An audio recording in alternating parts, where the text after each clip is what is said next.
Hello and welcome to the Apex Racing TV esports studio and our coverage of the Apex Racing League Touring Car Britain 2025. We are heading into the final 3 rounds of the season, and tonight we head back to Donington for the second time for the season, this time on the full GP layout. My name is Sam Fitzpatrick, and alongside me is David Sampson. And David, we enter the final 3 rounds of the season, and the drivers, well, maybe they'll be a little bit relieved. We went to Knock Hill last time, which is such a demanding circuit, and this time out they get a little bit more of an expansive circuit with Donington in comparison to at least the rest of the tracks we visited this season.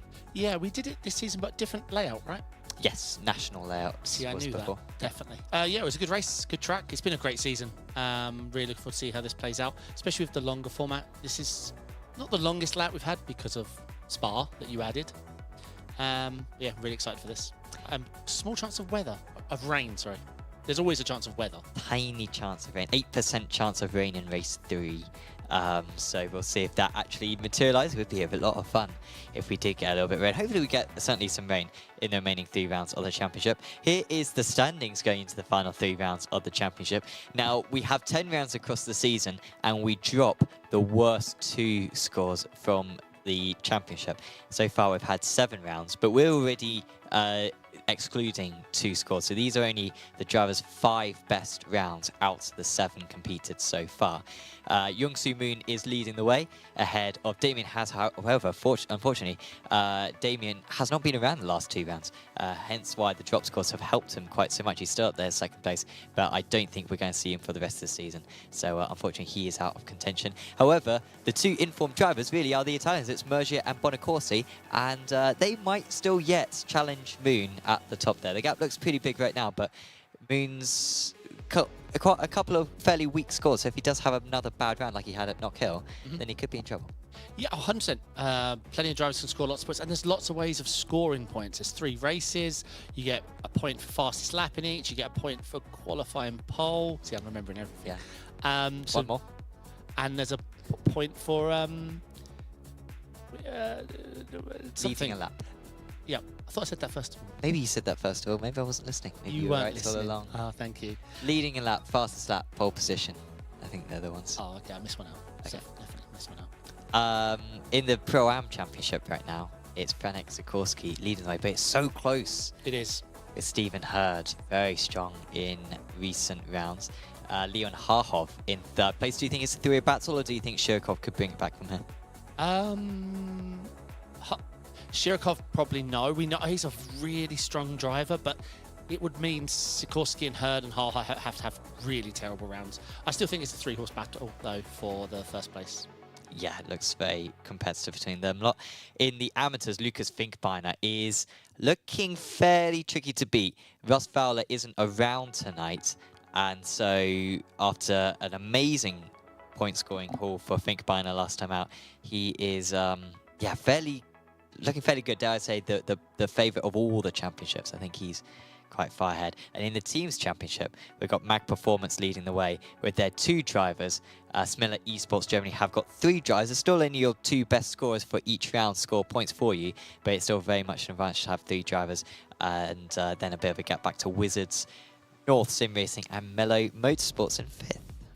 You mentioned whoever was leading AM. They would be, what, P4 or 5 in Pro-Am? Finkbeiner, yes, would be in 6th place in Pro-Am right now. So yeah, very strong driver. So yeah, they are looking pretty good. Shout out, by the way, to Apex Racing Academy, one of the sponsors for this series. Something exciting that Apex Racing Academy are currently doing is a summer sale, and you can get 40% off a annual subscription by heading over to apexracingac.com. So at Apex Racing Academy, you can get setups and track guides for, I think it's about 50 different cars now, all the GT3s, and plus these TCR cars, Porsche Cup cars, single-seaters, even rallycross cars we cover. And so, yeah, just if you head over to apexracingac.com, use that promotion link, promotion code SUMMER40, then you can get 40% off an annual subscription. It's a very good time to buy because it will not be lasting too much longer, that subscription. Let's have a look at the calendar. We had to do a little bit of rejigging, but next week we've got Alton Park, and then it will be plans to finish it out. Yeah, I'm looking forward to, because Brands, we did the wet races with Indy, wasn't it? Yes. Whereas this, we've got the fall, and I mean, we don't know the weather, but I'm very excited for the racing. Yes. And Alton Park's a glorious track. We've really saved the best for last there. It will be good. Well, Alton Park using the island layout, which is a little bit of an unusual one, but that's what they use in real life. So we try to replicate that as closely as we can. And you can still sign up for the final 2 rounds. If you are watching this and you really feel like taking part, then just sign up for the last 2 rounds. It's a discounted price compared to the rest of the season. So yeah, it is a good thing to do that. We've also got the format as well, the 3 races for tonight, and it is another 12-car reverse. We're having some big one. Some big reverses recently. I think it might be 3 in a row where we've had 12, but it's totally random, and so random between 12 and 12. Well, yeah, when I set it up, yeah, 12 and 12. 12 and 12, yeah. Random. Well, no, to be fair, it is random. No, it is. I do put it 6 to 12, but then I just do it over and over again until I get 12. Yeah. You do it random enough of times until it lands on 12. Yeah. Still random. So yeah, strange that it's been 12 so many times, but no, genuinely it is random. Yeah, it's another big one today. Our weather, there you can see 8% chance of rain. If it is going to come, it's going to be right at the end. It's going to be during race 3. I don't know if our producer can have like a quick look across to see what the weather forecast at the moment is, if there's any rain on the radar. Often once you get loaded into the session, that 8% very quickly goes to 0%. It would be a lot of fun, but I think it's unlikely. Unfortunately, there is a small chance towards the end, apparently, but very low. So we'll see if anything like that happens. Let's have a look at our track guide as well for this full layout of Donington. Do you like the full layout more than the national? It's been a while since the national. I recently raced here at the fall, and I had a blast. Apart from, is it turn 1? What's the awkward? What's the first corner? Oh, it's the right. Sorry, the last corner is just nasty. Yeah, blind, off camber. Yeah. Sorts of a hairpin, but it's quite long. Yeah, do not like it. Yeah. Turn 1, I like this. You take half the car into pit exit and chuck the car in, let it bite and push out. Really good corner, actually. Unless someone's coming out the pits.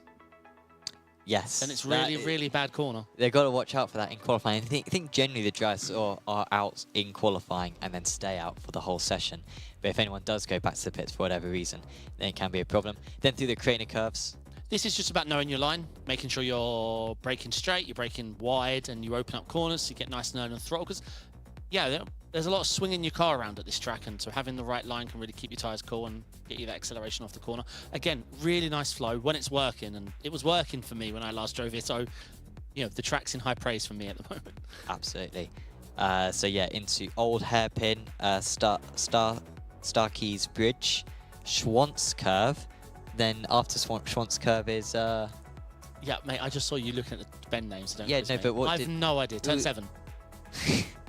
McLean's, yeah, turn 7. And then we head up the hill into Coppice. Yeah, this corner took a bit of practice. I have to say it didn't come naturally back to me. It's not quite obvious how to maximise the fastest over the lap for this corner. It's easy to prioritise the wrong things because it's such a long straight. Yes, and then this chicane is so awkward.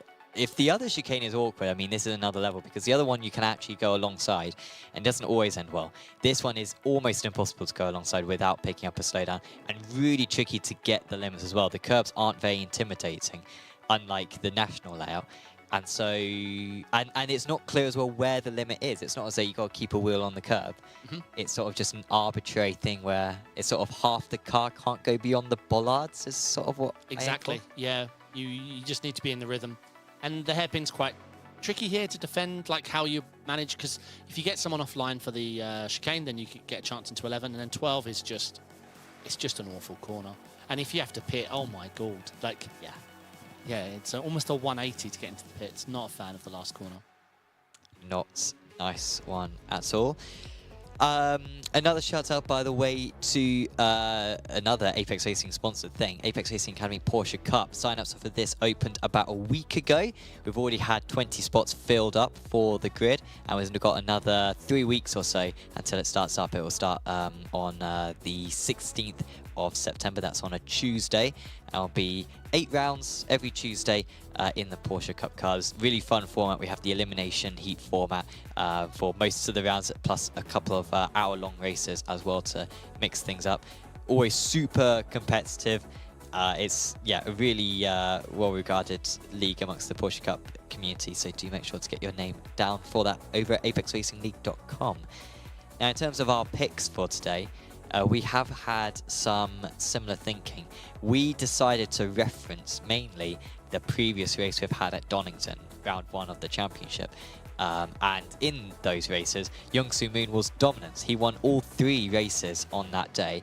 Igor Shurikov had his best round of the championship. He's 4th in the championship right now, but I picked him to win. And Scott Malcolm, I couldn't pick Russ Fowler, who did win earlier on in the season at this circuit, but he is not around tonight. So I had to go for the 2nd place man, and how glad I was that it was Scott Malcolm who will be representing me in the AMs. Good picks. I had similar logic to you. I looked at the Donington. It's hard not to pick Moon anyway, but the fact he was so dominant at Donington the first time around as well made that an easy pick. Shirkov as well, same reason. Very, very dominant at Donington and a strong driver, obviously, over the season. But then my logic fell away. I mean, you get to pick he's a pro-am. So I'm going to try to... He's a machine, is Finkbeiner. He hasn't won consecutive rounds this season. That's my counterpoint. Yeah, I know. Incidents happen, but if he doesn't have an incident, this guy is a rocket. An absolute rocket. Yes. Also got, I think Spillane might have a quali ban as well, which is going to affect him. I think a couple of others might have quali bans, so yeah, it will be tricky for them. So yeah, it might be a good pick. Well, we'll go to an advert now, but when we're back, we will be watching the qualifying action for this round at Donington Grand Prix.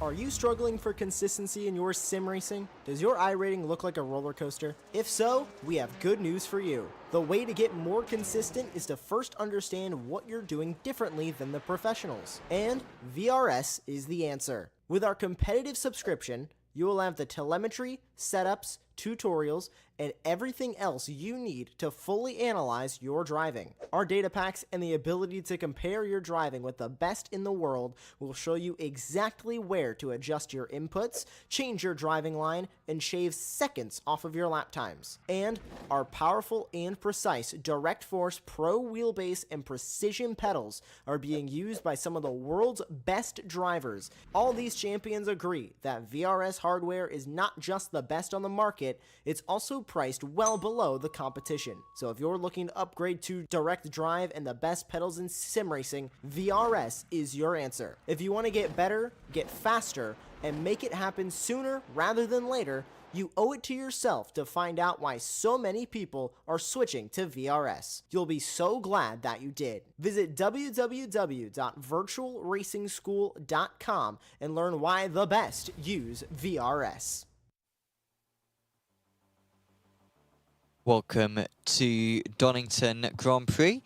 We are in the latter stages of amateur qualifying right now, if anything the starting stage as well of Pro-Am qualifying for this session, for this round 8 of the season.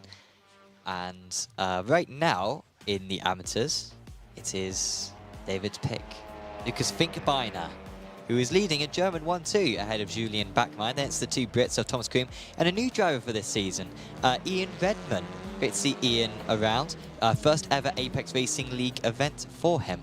He's 1.9k, so he fits in fairly well with the amateurs. If anything, he's one of the lower I-rated amateur drivers, but he's done a decent job at getting himself on the second race so far. Finkbeiner is 1.2 seconds faster than P3. Yes. Half a second quicker than P2. My argument is that Daniel Spillane and Tommaso Berseggio have qualifying bans. Yeah, they will storm their way through the order and destroy Finkbeiner. But Finkbeiner's going to find himself in Pro-Am for next season of this. Yes. You can't win the amateurs and then not go up. Yeah, agreed. We've actually got a little bit of an issue. What's your opinion on this? Sorry to go slightly off topic, but we've got Apex Racing Academy Porsche Cup, and we have the Australian driver, whose name I forget right now, who won the championship a couple of seasons ago. But Cody, it was only in the amateurs rather than the pro-ams, and I've been playing him in the pros ever since. But we only had 2 classes that season. We had pro and am. So one AM, but I assume his iRating's eligible for pro AM, Yeah. but you've put him in pro. No, his iRating's eligible for pro, frankly. Well, then he's in pro. Well, he complained. Slash complained, slash asked me. It wasn't really much of a complaint. What was the name? If you can air it. Well, I suppose you signed up for the league, and yeah. Oh, yeah. I can't, yeah, I'll have a look. But it weren't Corey Lazarus or anyone like that. They're rapid. It's the other one. Ben Pedersen, that's his name. Ah, yeah. Great guy. Well, if he's won a championship and his iRating's eligible for pro, then that's But he won the ARL. sure. But if he has pro But, iRating as well, Yeah. if you have pro iRating and look, winning a championship is winning a championship. If a season's 8 races long, and you win it, right? It shows not just pace, but a good overall point score as well. That's a dangerous. I know lots of fast drivers. They can't win a championship, save their life, Sure. because they win it or bin it. How many championships have you won? My mic's broken. Sure.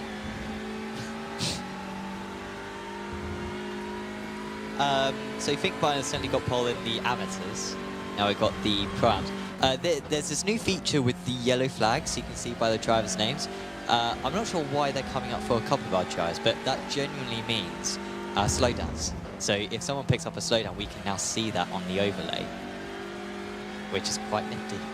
What might be relevant around this circuit? Why yellow for a slowdown? I didn't design it. Could be pit speeding, so maybe it's just a penalty, generally. Okay. But yeah, maybe yellow wasn't the best pick. Not sure. Yeah, I know iRacing exposes that data now, like, because if the guy in front's got a slowdown or a meatball or. You can't see the time remaining, can you? No. No. No, you know whether it's a black flag or a meatball flag. That is it. You don't know any other information. Time isn't exposed. Mark Hutchinson leading this long snake of cars, all the pro-ams. Matt Malone would call it a gaggle. A gaggle. So half car over, as you swoop into one. Really want exactly half a car, because 51.3% is a awful slowdown. But if you don't get half of it, then it's awfully understeery. Yeah. So Chazanay managed to go second place, but I think the drivers still sort of warming up their tyres before being able to unleash. What do you think of this track? I prefer the National. Yeah. I don't at all like either hairpin, especially the second one. I would say this was my worst circuit in Porsche GP earlier this year. Wait, you had a good one? I won money. I won money. Yeah? So you need to watch your mouth. Because I could buy a baseball bat with 50 quid. Wow. And come in next week. week. You invest that right as well. If I invest that, I mean, that could be... If I got a time machine and went back 200 years... Exactly. Then I could be like a millionaire by now, right? Limitless. So, yeah. No, this was it was a bit rainy as well. And yeah, I think I finished over a minute off the lead in one of the races. And I think it was a 25-minute race, which is incredible. So I use that joke as a real-life reference, something that happened to me. Like 4.5 years ago, I won like 200 in a sim event I did. About maybe almost 5 years ago. It was a long time ago. And they paid me, I'm not going to say it on stream, but they paid me in a certain type of currency that I let sit. And I pulled out £1,800. Wow. Yeah, nice. So I was quite proud of myself. So I'm definitely top tier esport for that kind of prize money. Yeah. Top tier. So a bunch of improvements there. There we go, Sikorsky to the biggest one, Sikorsky. And he's the one not in the train. He's not bothering with the draft or anything. He's doing his own thing, and that's worked out very well. He's 2/10 clear. At this track, there's a lot of opportunities for dirty hair on entry. Like, you really want to nail your lines at this track. I mentioned it a few times. It's quite snaky. You just want to be precise. You want to be on that throttle. You don't want any understeer. Any sliding around on this track becomes really difficult. And if you... Yeah, and visibility as my illustrious crew chief. He's quite a good driver as my crew chief. Not bad. He's not bad.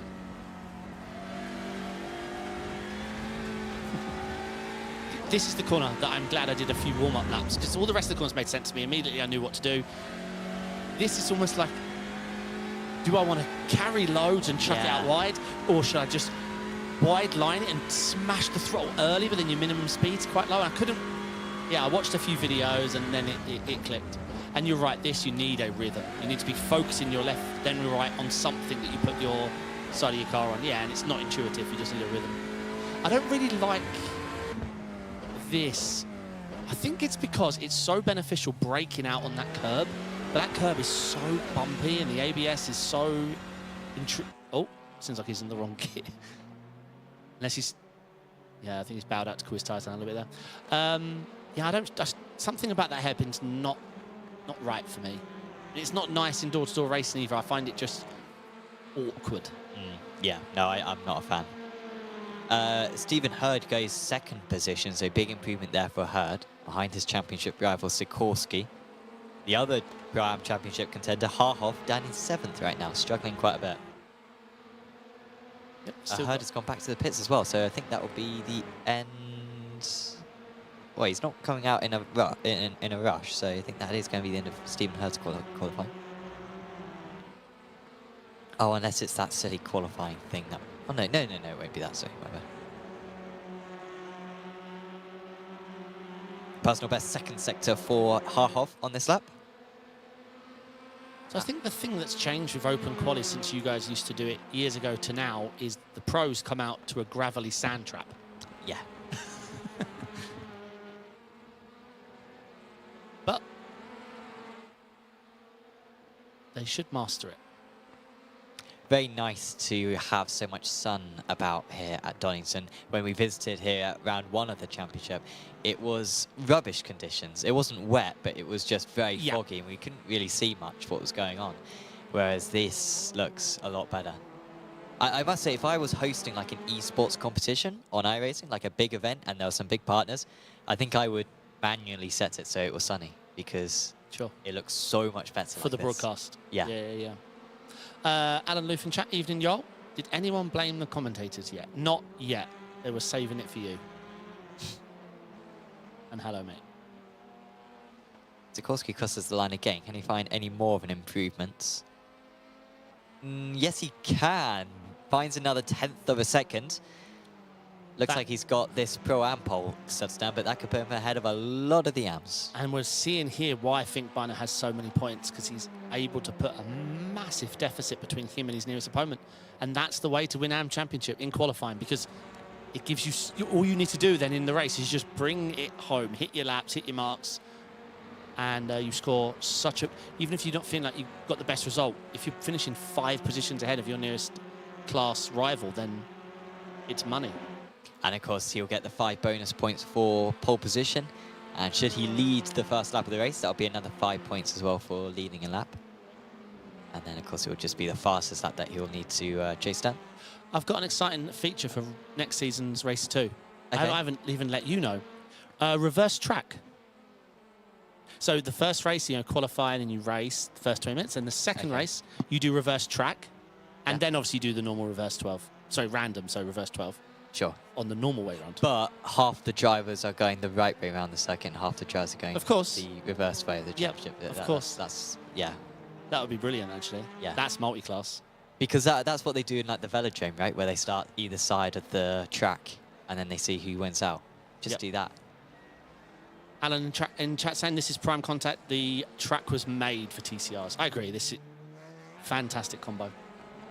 Sheeples just got ahead of Harhoff, makes it even worse now for Leon. He drops down to 8th place. Shurkov could make it worse as well. A couple of personal best sectors on this lap for him. But Hutchinson not having his qualifying all the way down in 12th. No. I think it's just Mihailov left. Very fast driver, but this is not it. Both sectors worse. Yeah, this is where you just need to straight line the chicane, I think. Find the miracle. Julian Backmeyer in chat saying we could have done reverse track at Knockhill. Yes. We did actually do that back in when we did the last season of Apex Racing League Britain, Touring Car Britain. We did do reverse Knockhill, and it was a mess. We used the alternate layout as well, you know, where you cut out the final chicane. Yeah, yeah, yeah. And I think we did that, and I think it was foggy as well, as it often is around that area of the world. And oh my goodness, that is a Cube Controls car around. That's not ideal. And it may have forced another car to take evasive action. I think it's just the outlap at the moment, isn't it, for the pros? Yeah. Mergy, I think, got on the grass on the entry and looped it round, but he hasn't damaged the car at least. And a shout out to Apex Racing Academy. You can head over to apexracingac.com and use the code SUMMER40 for 40% off an annual subscription. Make sure to use it on an annual subscription. You can't use it on a monthly. You can use it on an annual. And you can get setups for these cars, along with many other cars as well. Good to see Wayne Douglas back. I don't think we've seen Wayne in a while. 3 rounds, I think. No. Okay, so we did see him back at Silverstone, and that was 3 rounds ago, as he said. But then the only other time we saw him was at Brands Hatch. So good to see him back. He's only 1.7k rating, but I think it's like a bit of a messed up account. Wayne is really 5-6k quality. He's done a lot of real life racing. Runs Douglas Motorsport, I think, which are a fairly competitive team in various junior single-seater championships. Daniel Ramos in chat saying looking forward to participating in this league.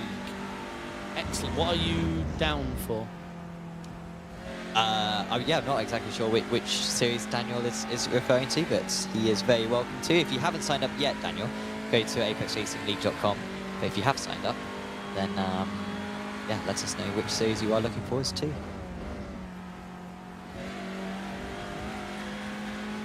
As we're on board with Mergia, see what you can do.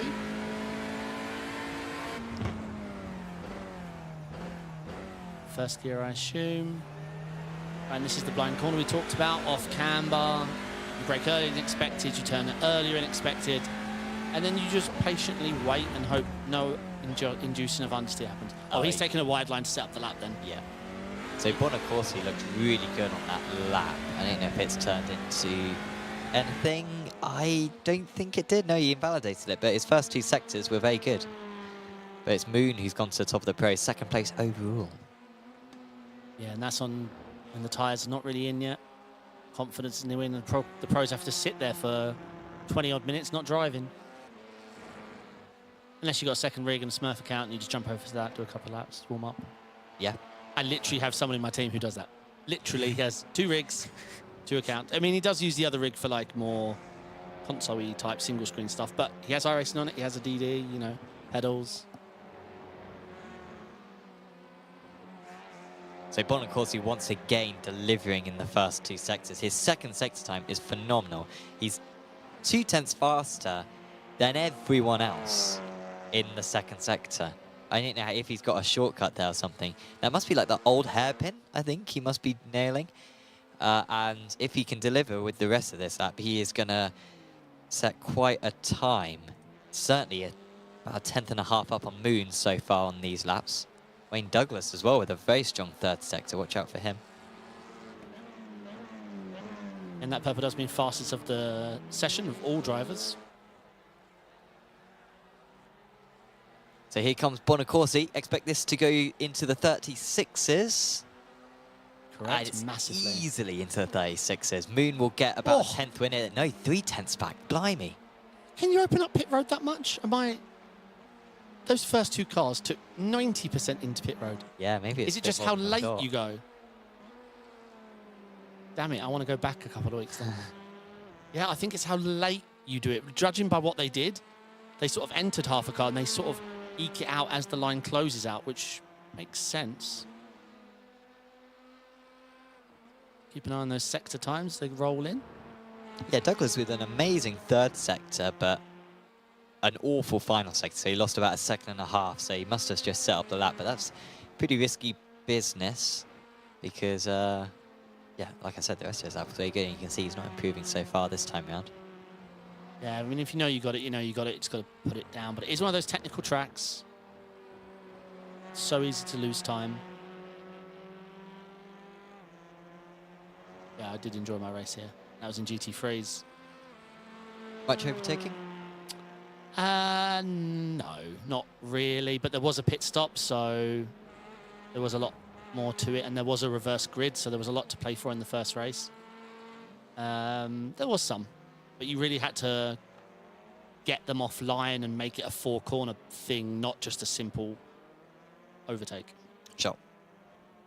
But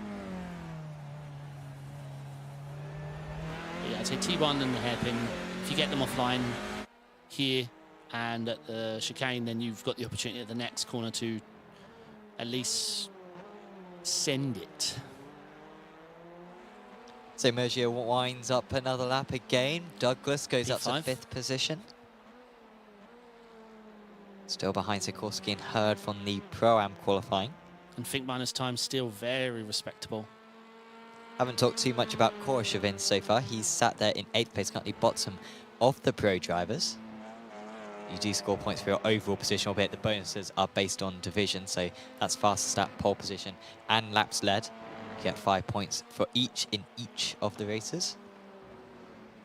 Bonacorsi would be in prime position to take 5 for the pole and 5 for leading the first lap as well, if he can hold on. Well, we've still got another 4.5 minutes to go of this pro qualifying.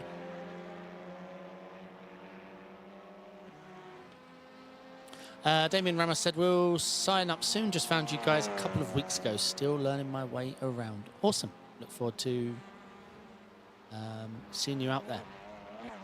Yes, I think there might be a 3-week break till the next round, so you might have a little bit more time to sign up. Yeah, 3 weeks until Alton Park, and then another 2 weeks to Brands Hatch Grand Prix to round out the season. October the 2nd, that one. So how are your picks doing? My Finkminer's good. My Moon has not paid off at the moment. And who's the Pro-Am? Sikorsky. Oh, yeah. You can never rule out Sikorsky. Koroshavin, P4. Still, though, that Bonacorski lap is really showing. That's 2.5 tenths off even Moon. And Moon is in the pits. Will he have time? No. Well, he will, but... Yes. Just about. He's got to get a move on. I don't think Merge is going to get back in time. He might try it. But I think he's going to run out of time. Yeah, he's definitely not going to make it round as I mean, I know it's at the older tyre model, but still, it's not the longest of laps. I wouldn't say the first lap would be the fastest. No, that certainly seems to be the case so far. Well, of course, he is still out there pumping in the laps. I think he did go back to the pits a few moments ago. But we have to remember it's an open session. Sometimes the temps click up. Sometimes the debris builds up too much, and sometimes the track can just go away. So Wayne Douglas has the fastest third sector of anyone. This is the third sector. So you have Coppice, and then you have the chicane where you can find a little bit of extra pace. He nailed it earlier on. He's understeered a bit too much, and that could be I think that's a 1x. 1x. It wasn't especially fast either. And if you're wondering why he might still be pushing, it's because there's not a lot of time. Not a lot of time if he wants to do 2 more. No, because you have to finish the lap, of course, with the 32. So he's probably going to back it up, go for 1 more. And for anyone questioning, could I like cut the circuit and like do the other chicane and then get a really nice run onto the pit straight? No, the answer would be yes. Oh, unless you're caught, of course. Well, no, iRacing won't let you. They'll give you like a penalty. Unless you're an admin in the session and you clear it. Well, yeah, then I'll clear it. Yeah. But pay to win. Yeah, that needs to have been organised beforehand. You can't just do it spontaneously. In my own league, I don't have admin rights. That's how much they trust me.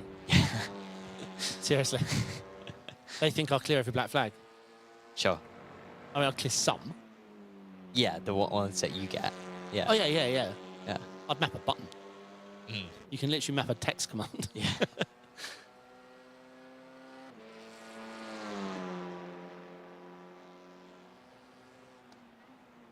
So Bonacorsi with a personal best first sector, good second sector, very good second sector.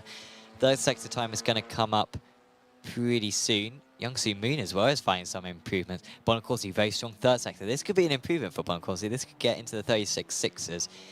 Moon's going to put a little bit of pressure on him. That sector 3 time matches his best. That is his best sector 3 time, yeah. Oh, yeah, yes, he's green, sorry. Moon's third sector actually fell away, must have messed up to chicane, so this isn't going to be an improvement for Moon. But Bonacorsi might go even faster. It looks pretty neat and tidy through the final 2. 6-8. Oh, no improvement. Actually, Moon, I was wrong about Moon. Moon actually set a very good third sector. Moon might have a shot at pole position here as Korshaven crosses the line. He remains in P4, but here is the big Oh, that was driver. a good sector 3. He lost a bit in sector 2, but a very good sector 3. He needs to gain about a 10th on Bonacorsi, I think, in the final sector here to take pole. Oh, a 1x maybe? Yeah, he must have 1x the chicane. Must have 1x'd it, yeah. Oof. Yeah, because it definitely looked like it was better. Yeah, was a very good final sector. So, yeah, that would have been... I don't think it would have been enough for pole, but I think he may have got within a 10th had that been completed. So, we transfer over to the first heat of the evening, and it is Gabriele Bonacorsi on pole position ahead of Youngsu Moon, Franek Sikorsky in third position, taking the 5 bonus points in the Pro-Ams. Then it's Dominic Korshavin, Stephen Hurd, Wayne Douglas, Giacomo Merger with a lot of catching up to do. Lucas Finkbeiner is top of the amateurs. Then Julian Chazanet, Simeon Mihailov, Callum Bayment, Taran Schiebel, Leon Harhov, Igor Shirikov, Julian Backmeyer, Pavlo Denisenko, Mark Hutchinson, apologies Mark, Thomas Kuhn, Kevin Marshall-Say, Rhys Saunders, Ian Redmond on his debut, Scott Malcolm, Anthony Hilton, Adam Hedgecock, Alessandro Zucco, Atia Toth, Daniel Spillane, and Tommaso Berseggio. Those bottom 2 had qualifying bans, and Berseggio, I'm coming up with wet tyres. And we were saying earlier on how there was a small chance of rain earlier on. However, I think there's a small chance of rain about an hour after we've done racing. Yeah, I'm seeing Tomas on wets as well. Surely not. Is it the F1 at Bahrain? How the strat is to go on the intermediate tyres, I think. Oh, right, yeah. So maybe he's got a bit confused. Hopefully he changes those tyres. Hopefully he's got well, it's still coming up as wet. We'll see how he does. 3 different teams. Oh, well, the top 5 are all different teams, so there's going to be no working together. Here we go then. Bonacorsi on pole position, and away we launch. It's a very nice start, and it's a little bit of an underwhelming start, rarely, for Youngsu Moon. It's Korshavin attacking him from the outside. Korshavin's already got Sikorsky. He's already got ahead now of Moon, but Moon is back on the inside, and Korshavin's going to have to just try and hold on to that third position, which it looks like he has done. Yeah, nicely done for Korshavin. Julian Chazanet lost 5 positions there. Ooh, 2 cars off Hutchinson and Coombe. Hopefully...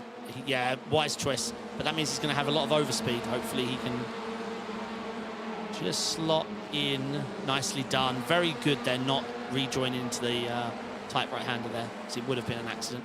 Oh, that's going to be contact, but nice bit of door bang, 3 wide. Oh, it did end up in death. And unfortunately, that's gonna reach the wall. Blimey. Yeah, I mean, there was a door bang. I just assumed all was fine, but unfortunately him saving it swung him back into the field. So that was Spillane, Marshall-C, and Redmond on his debut. Oh, what a shame. Smashing into the wall. No, we'll get a replay of that once the race calms down a little bit. So yeah, Korshavin up 1 over Frank Sikorsky. Both our Ukrainian drivers looking good. Pavlo Desenko up 2. Rhys Saunders on the charge, up 4 in total now. Obviously 2 of those being... Slow down for Denisenko. Oh yeah, that is a nice feature. Hutchinson and Toth as well. And the meatball flag. So we do have a meatball flag. Yes. Oh. Nicely done. But that's going to be 3 wide. Yeah, Coombe went... Oh, now he's got a slowdown, has Coombe. Crossing the chicane. Coombe and Hutchinson were off there, and they're still battling with Toth in between them. So there's Bonacorsi leading the way. It wasn't the start that Moon got. Remember at the start of the season where he went from 3rd to 1st and then didn't let the lead go for the rest of the evening. Back when we last visited Donington, this time he barely hung on to 2nd place. It's further back. Julian Backman, who has lost 2 positions, and he's battling with Anthony Hilton. Hilton, with that move, Now up 6 positions. Now this is huge for Bonacorski because obviously there is no qualifying for race 2. He will start pole. Pole at this track. As long as you get a good launch, it's very easy to control the race. So, I mean, he could be going after a lot of points with this. Anthony Hilton gonna have a bit of a fight here. Up 6 positions. Yeah, this would be number 7 for him. Denisenko with a little bit of a connection issue just in front of them guys. So we cut back to Mergia. Yeah, I think he's made a move on Sikorsky, yeah. Wayne Douglas just watching and waiting. Yeah, Mergia's a very good driver, but couldn't find the qualifying today that he usually does. No James Brummy, that's a shame. No. Wait.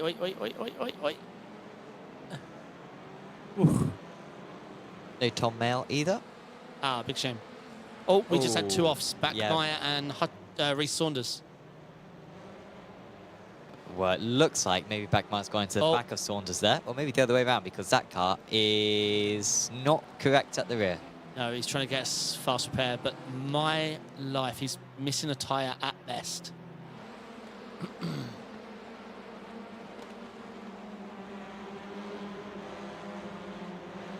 Passager is still coming up as wet tyres on my screen, and he is. Well, compare his lap times coming up. Yeah, he's driving around on wets. But he doesn't seem to have cottoned onto that. Well, if you load the wrong dock, you load the wrong dock, right? Well, yeah, it is probably faster for him not to change tyres at this point. Genuinely. No. Well, It's tricky to change. You'd lose 40 seconds, and he's probably only losing about 5 seconds a lap. I guarantee it's 8 or 9. So on that last lap, he was 9 seconds slower than the leaders. Thomas Kroom has had another off in his pink liveried Hyundai. Both 2 of the Smiller Esports guys are in the pits, unfortunately, Backmeyer and Spillane. Yeah, I wonder if we get a replay of what happened to... well, the 2 big Redmond incidents. was certainly involved in that one at the start. Which, yeah, caused us to have these issues for these guys. One of the front runners had a slowdown just then as we cut away. So what happens here? This is the second... Oi! A touch from the rear. That isn't what went wrong. Yeah, Hutchinson managed to get through it all. So what's this wrong here? All looks fine. Oh. That's Redmond into the wall. We might be able to find it back here. So here is Redmond in the white car. So he tags the back of a car. Oh! Yeah, so he half spun the guy in front of him. Yeah, Marshalsea. And the guy ended up snapping Yes. into him, unfortunately. I think there may be a bit of netcode as well. Like, I feel like that was a bit of an unusual. Yeah, very likely. What happened on lap 1? We lost. Was it Backmeyer and Spillane? Was that lap 1? I'm trying to remember what the other big incident we had was. Lap 2. So, yes. Sikorsky, by the way, I think was the one that you identified having the slowdown a moment ago. So he's now down to 7th position. And he's... What's that move? That is Douglas moving past Finkerby now. Wow. This is about to get feisty. 3 feisty drivers gaggled. Douglas had a poor lap as well that last time, and maybe he got a slowdown as well. Oh, he thought about into the chicane. I'd like to have seen that. Sikorsky a little bit slow on the exit. You can see he's now having to defend. Finkerby tried to come back here. No. It's all going on behind. Mihailov attacking in that white and black liveried car. You're never getting it done here on the outside, though. Like, yeah, he's lifting. You're in no man's land out there. Zuko and Malcolm back there with slowdowns. The chicane calls in a nightmare. I was pretty sad I didn't get one my 2 races. Yeah. I just had a line I hit. I never tried for more because I realised there was no time gained. There was only time I could lose. So I just had a line. Okay, so this is what happened to Backmeyer on lap 2. It all happened a bit quickly in the live, so here's the replay. Got ourselves a 3. Oh, so was that Hutchinson? Who was that? Hilton? Hilton was the middle car. He just came across and spun. Yeah, so Saunders, I think, caused that, right? I think well, Hilton was the middle car. I feel like it could have been him. Let me see. Yeah, it was No, Saunders. it was wasn't Saunders, Saunders moved across. Yeah. Well, we'll leave it to the stewards, but from that angle, it just looked like Saunders opened a corner into someone. Push, push, push, push, push, push. Mergier getting a push. Yeah, poor qualifying for Mergier. It's left him with a lot of work to do. And Korshevin is trying to help him along to catch up to the top two. Bonacorsi looking very comfortable up ahead, 1.2 seconds. That's the gap you want, especially considering that the slowdowns are so easy to get here. I mean, Denisenko with another slowdown. It makes massive sense for Korshevin to push, because if he pushes, then he gets to be involved in the top 5 fight. If he battles once, he has that giant gaggle behind him to worry about. Yeah, we've got about a third of the field in a queue right now. I'm sure Yeah. Denisenko will catch up to it as well if he stops cutting the chicane. Coombe coming back again. He's had a couple of offs so far, but he's managed to overtake Attila Toth there for 22nd place. Ian Redmond in chat saying I didn't touch him. It was either net code or a lift-off oversteer. Yeah. I mean, it looked like a contact, but yeah, our broadcast team said it did look like contact, net code. But I say it's very hard to see from here. Beeman versus Hurd. Side by side. Oh, you're going to try and sneak through with him. That's one of these tracks with the... Oh, will he get a push with his teammate? He will. Push, push, push, push. Push, push, push harder. He's shouting, push faster. Push more. Push more. It's not going to be enough. Oh, this... Yeah, he's going to tuck in. That was a bit dangerous. Do I always mention it? But these boys are always together. I've mentioned it a few times. They always find themselves teammates on track like that. Very similar pace. Yeah. No, I think you're right. Plus, there are a lot of Smiller Esports drivers. There's 6 Smiller Esports, is that? Yeah, 6 of them. Wow, okay, that probably is more the reason. They make up a big chunk of the grid. Also, talking of teammates who are evenly matched, the Altitude Esports cars are all in a line right now. Hurd getting, or also still defending from Harhoff, isn't he?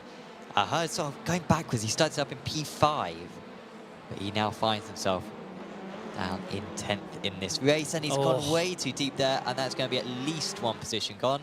Might be more. Yeah, and teammates can help each other as well. This is only going to get bad from now. Yeah, look, they both moved sideways at the same time. I'm not sure that's going to work. Yeah. I'm not sure that's going to work. No. Yeah, if I was going to try and outside pass one into one, I wouldn't door bang them. Sure. Because, sir, I'm just going to break a foot later now. And good luck to you. Best of luck out there on the grass. Yeah, I'm not sure what that was from Chazonnet. Welcome to everyone who's watching along, by the way. Make sure to leave a message in the YouTube chat if you're supporting someone, and we're a little bit more likely to share them on screen. And anything that we miss or any details going on for any of the drivers, let us know.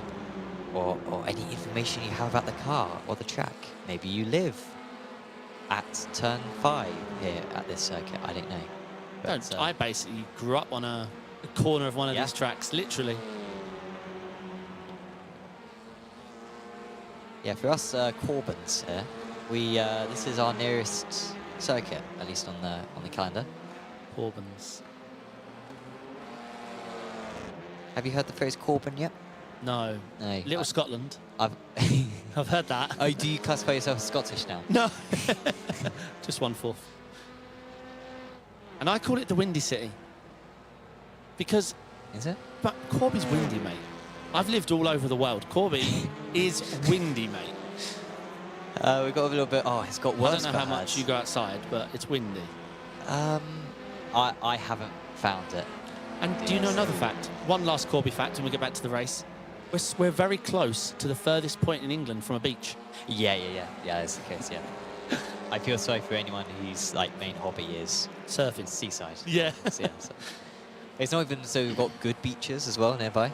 No. Like if you're going up to Lincolnshire, Lincolnshire's not prided on its beaches. So, no, it does suck. Right, what can Stephen Hurd make of this? It's not even... Well, yeah, he's sort of... there's nothing much more to lose now. No, unfortunately, he's down 8 positions. Oh, here he comes. Might only be down 7 soon. I'm not sure. I'm not feeling it. I'm not feeling it. It's strange just where the pace has gone for Stephen. But of course, we did see him sort of get shuffled out offline. He seemed to be struggling to the final chicane. Had a couple of slowdowns as well, which didn't help. And this big train of cars is certainly dispersed. We both picked Moon, and Bonakorski has dropped him. And I don't use that term lightly when I talk about Moon, because we don't see anyone drop Moon in a TCR. 1.3 seconds. Bit of a bump there, you may have just heard. Yeah. A bit of the iRacing contact being made between Chazanay and Denisenko. Chazanay maybe had a collision, I don't know, with Hurd, because they both lost quite a few positions. They were both in 10th and 11th before, and now they are 13th and 14th. Let's have a look what happened. Chazanay had already got past Hurd at this point. Oh, no, Stephen. Yeah, Hurd hasn't quite got that last corner down. Not at all. I mean, the irony is he blew it, and that's why he ended up behind the Smiller Esports. Well, he gave up the position, it looks like, which might mean he escapes a penalty. Well, yeah.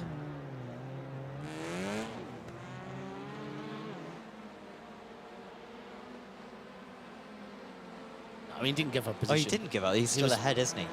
Yeah. What a morally corrupt man.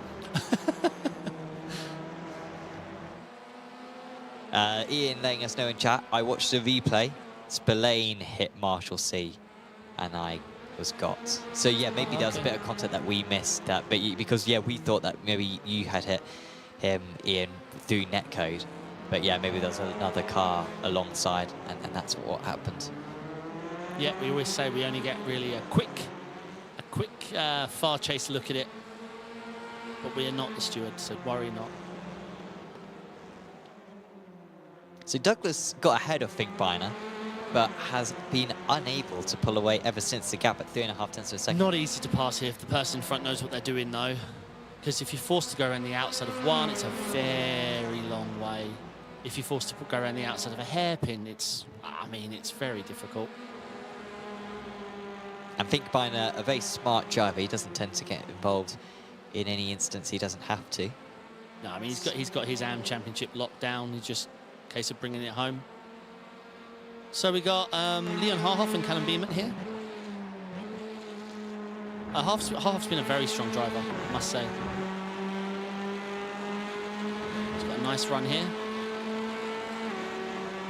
He's forcing the other driver offline. He's going to end up behind here, but hopefully a much better line. Or he's going to try and go the long way. This is not the Oh, wow. Okay. I'll be quiet. Very nicely done. He obviously knew he was a lot quicker. So Harhoff now from 13th up to 9th in this race 1, and that will very much benefit him for race 2 as well, with a much higher grid position.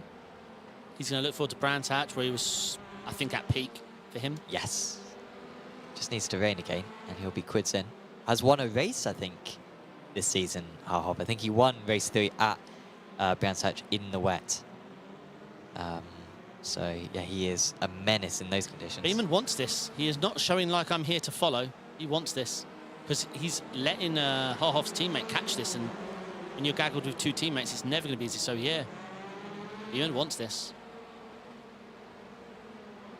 Yeah, it's 0.2 of a second back, going onto the back straight. Might need to be another defensive move being pulled by Harhoff here in order to fend off into T1. Doesn't feel the need.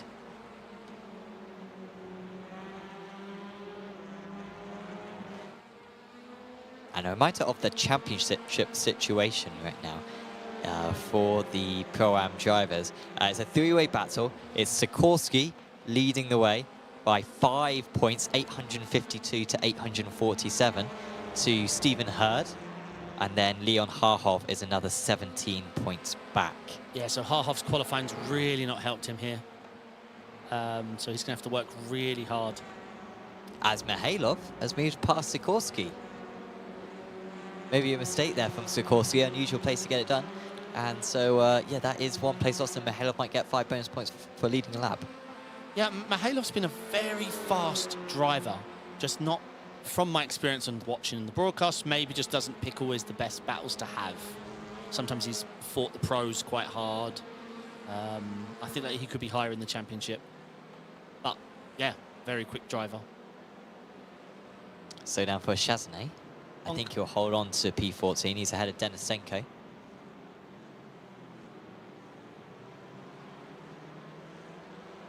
Let's see.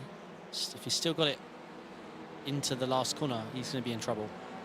That's Bessegier, who is still on wet tyres.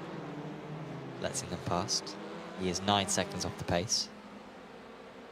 So yeah, I guess he is losing quite a lot of time, isn't he? Probably 7 seconds a lap. He would be a couple of seconds off the pace anyway.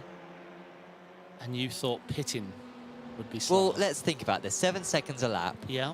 40 seconds he's losing if he Yeah. takes a pit stop.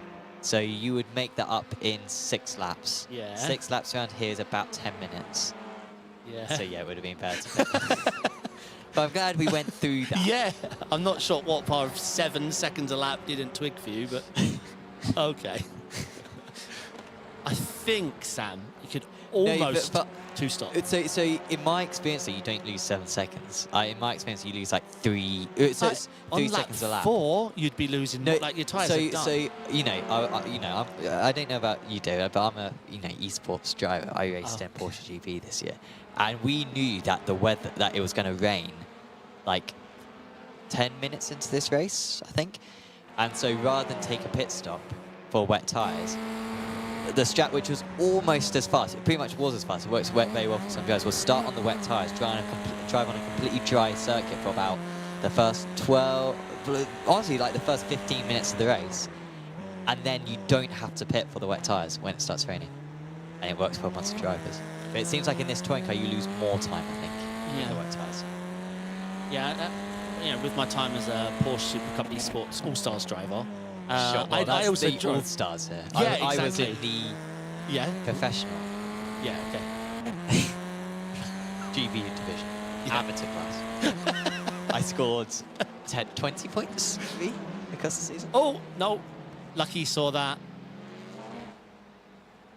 White flag. Saunders after his spin earlier on. Malcolm's done well to get up to 19th. He's up 3 places from his race start.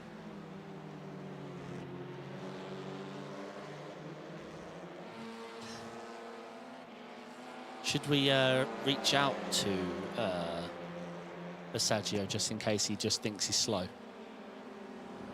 One of his friends has sent him a troll doc. Yeah, well, I hope he thinks more of himself. Like, he's better than 9 seconds off the pace. Yeah.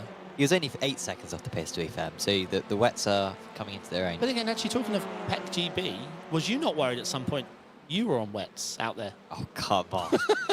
I mean, touche. Thank you. Checker flag is out. Gabriele Bonacorsi has dominated this race, and for a driver who needs to come back in the championship, make up some points, that is what he's done. The 5 bonus points for pole position, 5 bonus points for leading a lap, might get for fastest lap as well, and he gets the race win as well. Beats Moon. There was a late change of position, wasn't there? Shurkov versus Schiebel. Yes, it's and still Schiebel's happening. trying to come back. Yeah, they've been door to door for 3 corners. But it looks like Shurkov has done it and Yeah. goes up 3 places from his race start and steals P11 right at the close. Reece Saunders has overtaken Scott Malcolm as well. So Saunders, late on, moves up into 19th position. And of course, all these positions will decide the grid order for race 2 of the evening. Just got Toth and Backmeyer, who's about half a lap down. Well, he was even more than that at one point, down on the leaders, but he had to take some repairs. Very clean looking car now, I must say. but he will finish in 25th position. And once he is across the line, then the session will take over and we'll get ready for race 2. Yep, good race. I'm praying for Basaggio to start on dries. Because that must have been brutal. But this track's pretty understeering as it is. Yeah, I mean, it's not the most satisfying car to drive the rest of the times, right? Correct, especially here, yeah. Mm. All over that front dragon. Right, good stuff from Bonakorski. I mean, how many times has Moon been beat on a no-incident race? Like, when nothing happens? Yeah, really. I mean, yeah, race 1's this season. I think the only race 1 that Moon hasn't won was Brands Hatch, and that was in the wet. Yep. It was sort of with the weird tyre decision that everyone had to make, whether it was wet or dry. So yeah, it's an unusual one. Here's the grid then for race 2. Slash the results for race 1. Bonakorski ahead of Moon, Mergia, Korshevin. Then it's Douglas, Finkbeiner, Mihailov, Sikorsky, Harhov, and Beeman. I won't go through the whole grid. The rest of them will be all the same order. We were discussing how there was a chance of rain earlier on. There will not be any rain, unfortunately, but hopefully we'll get some. And breaking news. Basaggio is on dry tyres. Here we go. He's going to cook. The rest of the field quivering in their gloves now. Absolute now that he's been cooking. unleashed. I mean, he hasn't had much practice with front end grip, though. No. So he's probably going to rotate a bit too much into one. So waiting for Sheeble to get onto the grid. He's the only one. He's got about 10 seconds. I swear there's always to get someone. There is always Have we ever had a race 2 where everyone on the grid's in time? I mean, heat format is a fast grid. So he's on the grid. Everyone is ready. The lights are coming on. And away we go for race 2 of the evening. It's a better start this time for Moon, but it still doesn't look like he's going to make much of an Mergia's impression. walked away. He's dropping. He's down 3. Could be down 4, I think. Moon trying to send it on the outside, but Bonakorski does everything he needs to do. Still has to defend down into the old hairpin. Good start for Wayne Douglas. He's gone from 5th position up into 3rd and off for Mark Hutchinson. It's another disastrous turn 1 for him, as still Douglas and Korshevin alongside down the hill into the old hairpin, and Douglas is nudging his car ahead right now, but Korshevin is staying in there. Look behind them. Finkbeiner gaining a place. Mergia with that awful start trying to recover as many places as he can. Locked. Douglas dives on the inside. There goes Mergia. He thought that the gap was going to remain there. He snatches the position, and Korshevin has lost 2 positions on this first lap. Yeah, that wasn't clean from Mergia. As Sheeble has gone off the circuit. Yeah, I think he just tracked out onto the grass. I mean, you've got to be careful with moves like that, because the protest is just an easy penalty in my mind. Sure, it wasn't a major accident or nobody died, but that is not how you overtake. If you slow down Chazonnet, oh, that's a car off. Yeah, he's... And that's a car. Blimey. Is that Desenko? Yeah. Helicopter. We've seen some crashes in BTCC over the years, and that was quite something. Finkbeiner with a slight off as well, but still Bonakorski leading after the first. That's a lot of changes. We lost Chazonnet. I didn't see that. What? He was. Yeah, he was part of all of big that. One. Korshevin and Finkbeiner still battling. Looks like Finkbeiner's off. They're all off. Oil was on the track. Oil on track. So Korshevin makes that move stick then, and Sikorsky also makes his way past. Douglas now under pressure from Mergia, who of course had and he's tapped him round, and they're both off. He taps him back in the right direction, and Douglas, if anything, his 3rd position is stronger now, and Mergia has got to make it up, and Sikorsky is seeing all these cars crash in front of him, and he's up to 5th place. I heard him, by the way. He just shouted karma. Because Mergia has tagged 2 people in pursuit of overtaking. Terrible moves. But this one went the wrong way, whereas the first one worked out for him. Harhov with a slowdown moving offline. Shirkov had to go the long way round, and will have the inside for the chicane now, so he'll be able to make that move stick. So, yeah, bad couple of corners for Finkbeiner. Yeah, we're just seeing Mergia drive a bit desperate, after that terrible, terrible start. But we have to remember things. Like, it was self-inflicted, right? Sometimes you got to reset and move forward calmly. Oh, there's going to be Oh, there were 3 people pushing each other onto the narrow line into the hairpin, but they all got through fine. So Toth, Chasney, Denisenko, the Oh, drives Basaggio out. is dropping, unfortunately. Basaggio. He is dropped to last. He is thinking, I want my wet tyres. Toth back out of the pits now. That might be a little bit awkward. We were talking about drivers exiting the pits and how awkward it can be into T1. I mean, he should just wait. If you're a lap down, you should just wait.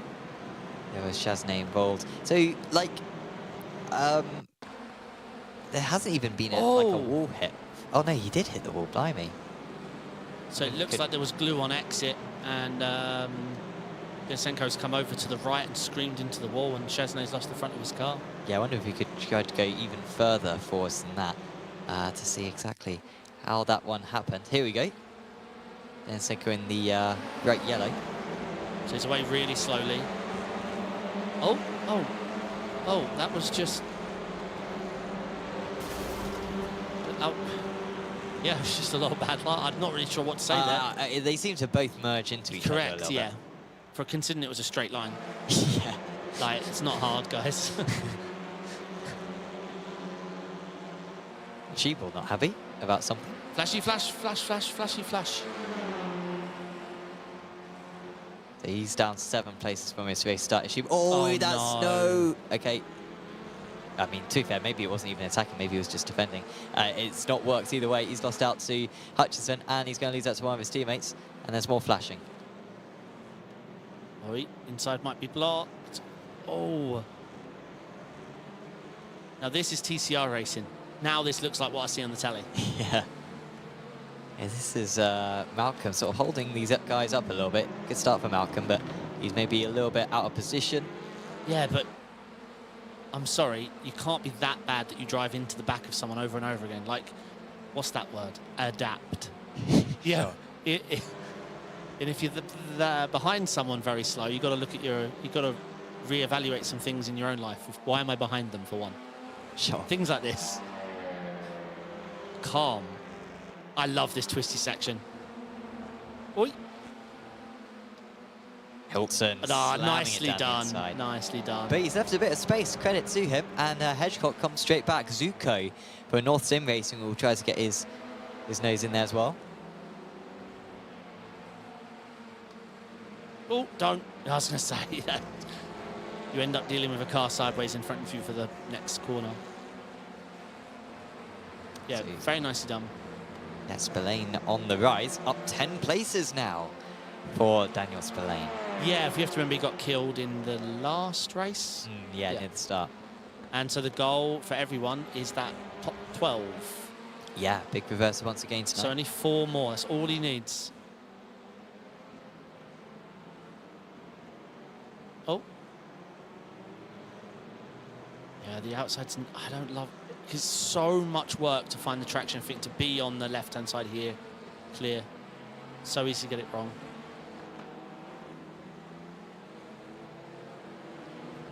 Nicely done. Oh, no. Oh, okay. Well, good job. Yeah, Spillane's pulling off all the moves now. Yeah, that Up was a very dominant move. If gap. So Korchevin's caught back up now to Douglas. Remember, he got hit by Mergia on lap 1, so fell away from Douglas. He was struggling to hold off a lot of cars in race 1, so he's certainly learned how to defend, but I don't think any of them were quite as quick as the Ukrainian sat behind him now. Yeah, I like Korchevin.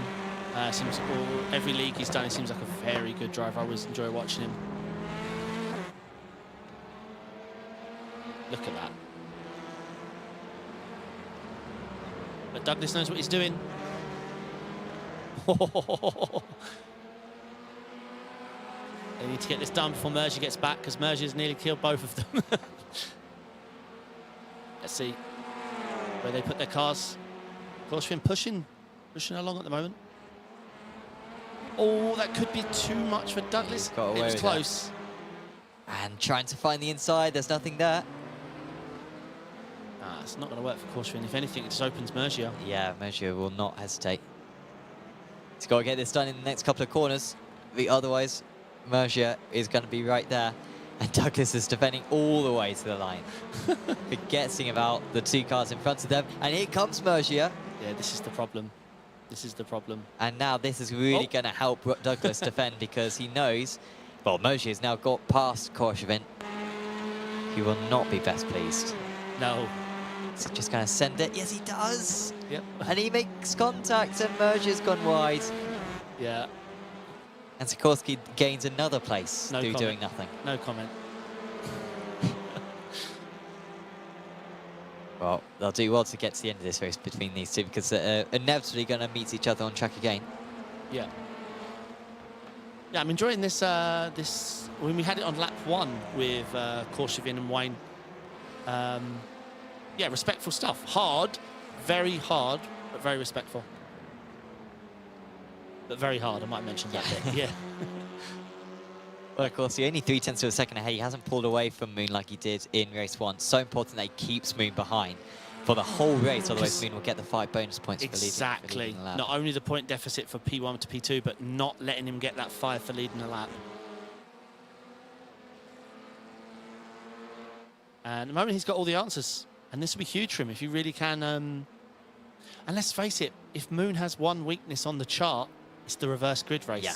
He's well, not one of the strongest. Yeah, he doesn't. Oh, this is very action-packed here. Malcolm ahead of Redman. Yeah, when I think of Moon in the reverse grid races, he's usually dead on lap 1. So Shiba's got ahead of Hedgecock, I think, recently. That's a send from Redman, making quite an impression on the series. Malcolm will come back against him inevitably. Marshall C as well might try to stick his nose on the inside on contacts, and well, yeah, Marshall C will certainly get through that.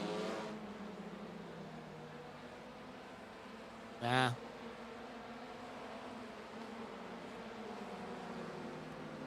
I don't know, the move looked fine for me. You were allowed to use, you only own to leave cars with. Yeah. If the guy has the apex and, yeah. Spillane having a couple of connection issues, but he's back again in 14th place. Second place at the amateurs, Fink Barnes leading the amateurs, Sikorsky leading the pros.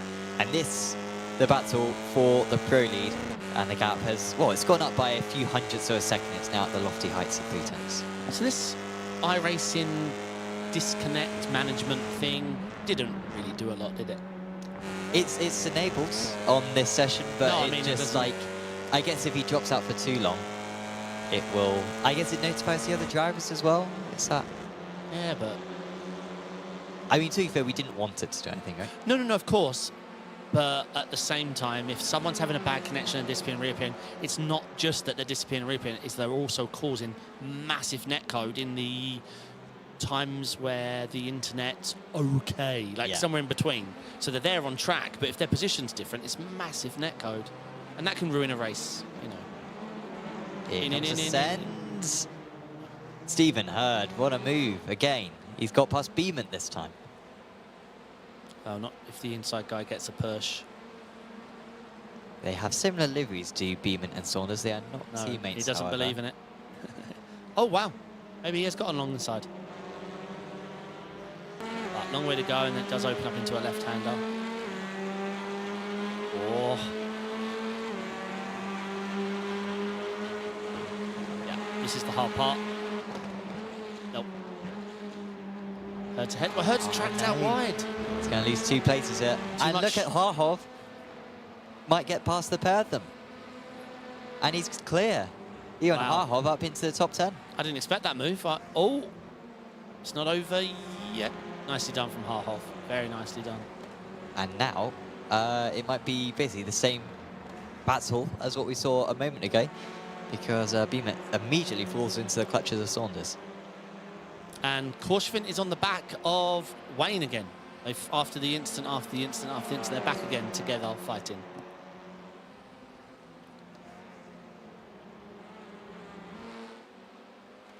But this gaggle is pretty content rich.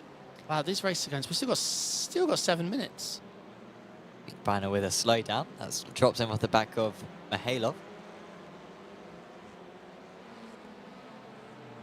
And Hurd yeah, consolidating that position against Saunders.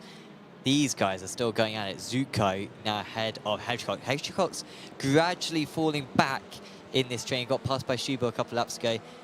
Now being able to take it by Backmite and Zuko as well. Next up will be Malcolm. Ian Redmond there getting a tap, but it looked like he tried to come across after the corner. You know, like you exit to the left-hand side there, but it looked like the contact was made when Redmond was on the right. I'm not sure. We caught it so late. Hard to see. Here we go. This is why people are tuning in. As I say, so far it's been really respectful. Oh.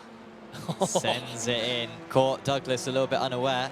He's been defending every single corner, but he didn't defend that one. Yeah, Korshvin up to P3.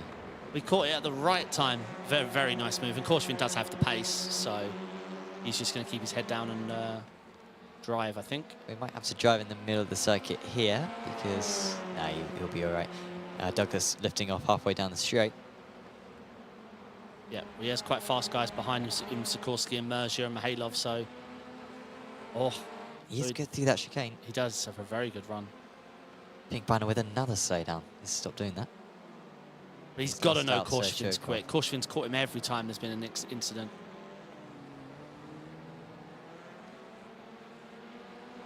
Redmond and Malcolm are fighting. Oh, no. Okay.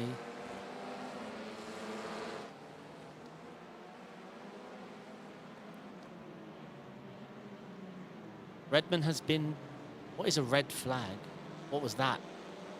He had a yellow, but it went red. I've never seen that. Oh, okay. I'm not sure. Watch out for black flag, of course. If they reach 20 incidents, then they will get a black flag. They'll have to serve a slowdown. Sorry, a drive-through. Or breaching the incident limit. In case that comes up later on. Pops up red for Malcolm just then. Maybe it's an off track.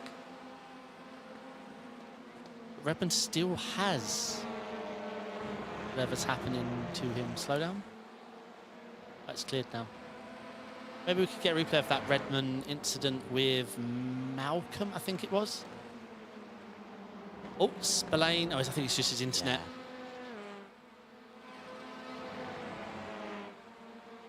Shubal. And is this Hilton? Oi, up the inside, just enough room. Oi, oi, oi. Oh, you love to see it, don't you, when a successful door bang ends up in that kind of manoeuvre. Yeah, that's what these cars are built for. Spillane's got the inside line. This should be fairly tricky to beat from here. This is sort of when the outside car has to sort of give up because it's not wide enough the circuit for two cars, and Sheeple backs out. Wise. Live to fight another day. Right, this is Redmond, because these two have been fighting, let's say. Ah, way over aggressive for Redmond there. I don't know if he was going to try to go around the outside, but that would have been impossible. Yeah, you'd Even have if to he had use broken out the right the time. handbrake, right? To do that. Yeah. So 3.5 minutes to go. Bonacorsi holding on. Looks like P3 is set, so Korshvin pulling away from Douglas. And really, I think we all just want to see Douglas versus Mergia again. Because it ended quite badly earlier on. Worse for Mergia, albeit he was sort of the catalyst for it. But Sikorsky is currently the one who's splitting up that current fight. And doesn't seem quite fast enough to pass Douglas himself. Yeah, not an easy man to pass. Harhov here. Is that fighting Shirikov? Yeah, one of the wizards. Nice late break in there. What can Harhov do? He's got his teammate. Yeah, a shove would be helpful here. Is he alongside? Oh, they're swapping position. I think, right? Oh no, that is still Harhov, sorry. Got myself a bit kerfuffled there. Hurd looking, and he has been one to make moves today. Especially into that last corner, he will dive it in. Been quite successful as well. Oh, here we go. Yeah, I feel like Hurd was higher than this before because he's only up one position now from his race start. He's got past Reece Saunders at least. Let's see what Reece says in the last corner. says, right, you want some of it, mate? Yeah, I told you. Yeah, stay there. That's what he said. Sorry to narrate live footage there, but... Yeah, that could be investigated by the stewards. Yeah, really. And... yeah, that was very aggressive from Hurd. He only lost 1 place from it. Spillane managed to get past, well, I guess Saunders as well. That Moon position is may well looking be fast now. But then again, we've hardly followed this battle because, well, they've been like this for 2 races. I feel like genuinely he's about 3/10 behind coming out of here, and it's it's pretty much the exact same this time. It's never close enough to go. Well, I guess he's never going to make the move into the chicane. It's going to be all about if he can go for a sneak attack at McLean's or at the first or the second chicane. That's where you're going to be happen. Sorry, certainly not close enough coming out of that. Yeah. Yeah, stupidly overly aggressive. Obviously, I saw it coming in the last corner, but you know, every time we've cut to Hurd, it's that hairpin and last corner. I will dive. Hopefully, your move. Yeah. And obviously, if it doesn't result in instant, fine. It looks like a good move, but once you've been out there for 2 races, I suppose near him, it can probably get a little frustrating. Sikorsky with a slowdown. Mergia is past, and we might still have some Mergia versus Douglas action. Albeit with only 1 lap to go, it is unlikely. Of course, he's not going to get that cleared before Mihailov. Oh, he did. Oh, Mihailov doesn't have a run. Okay, last lap. Who to watch? That's the problem in this TCR series. There's too many.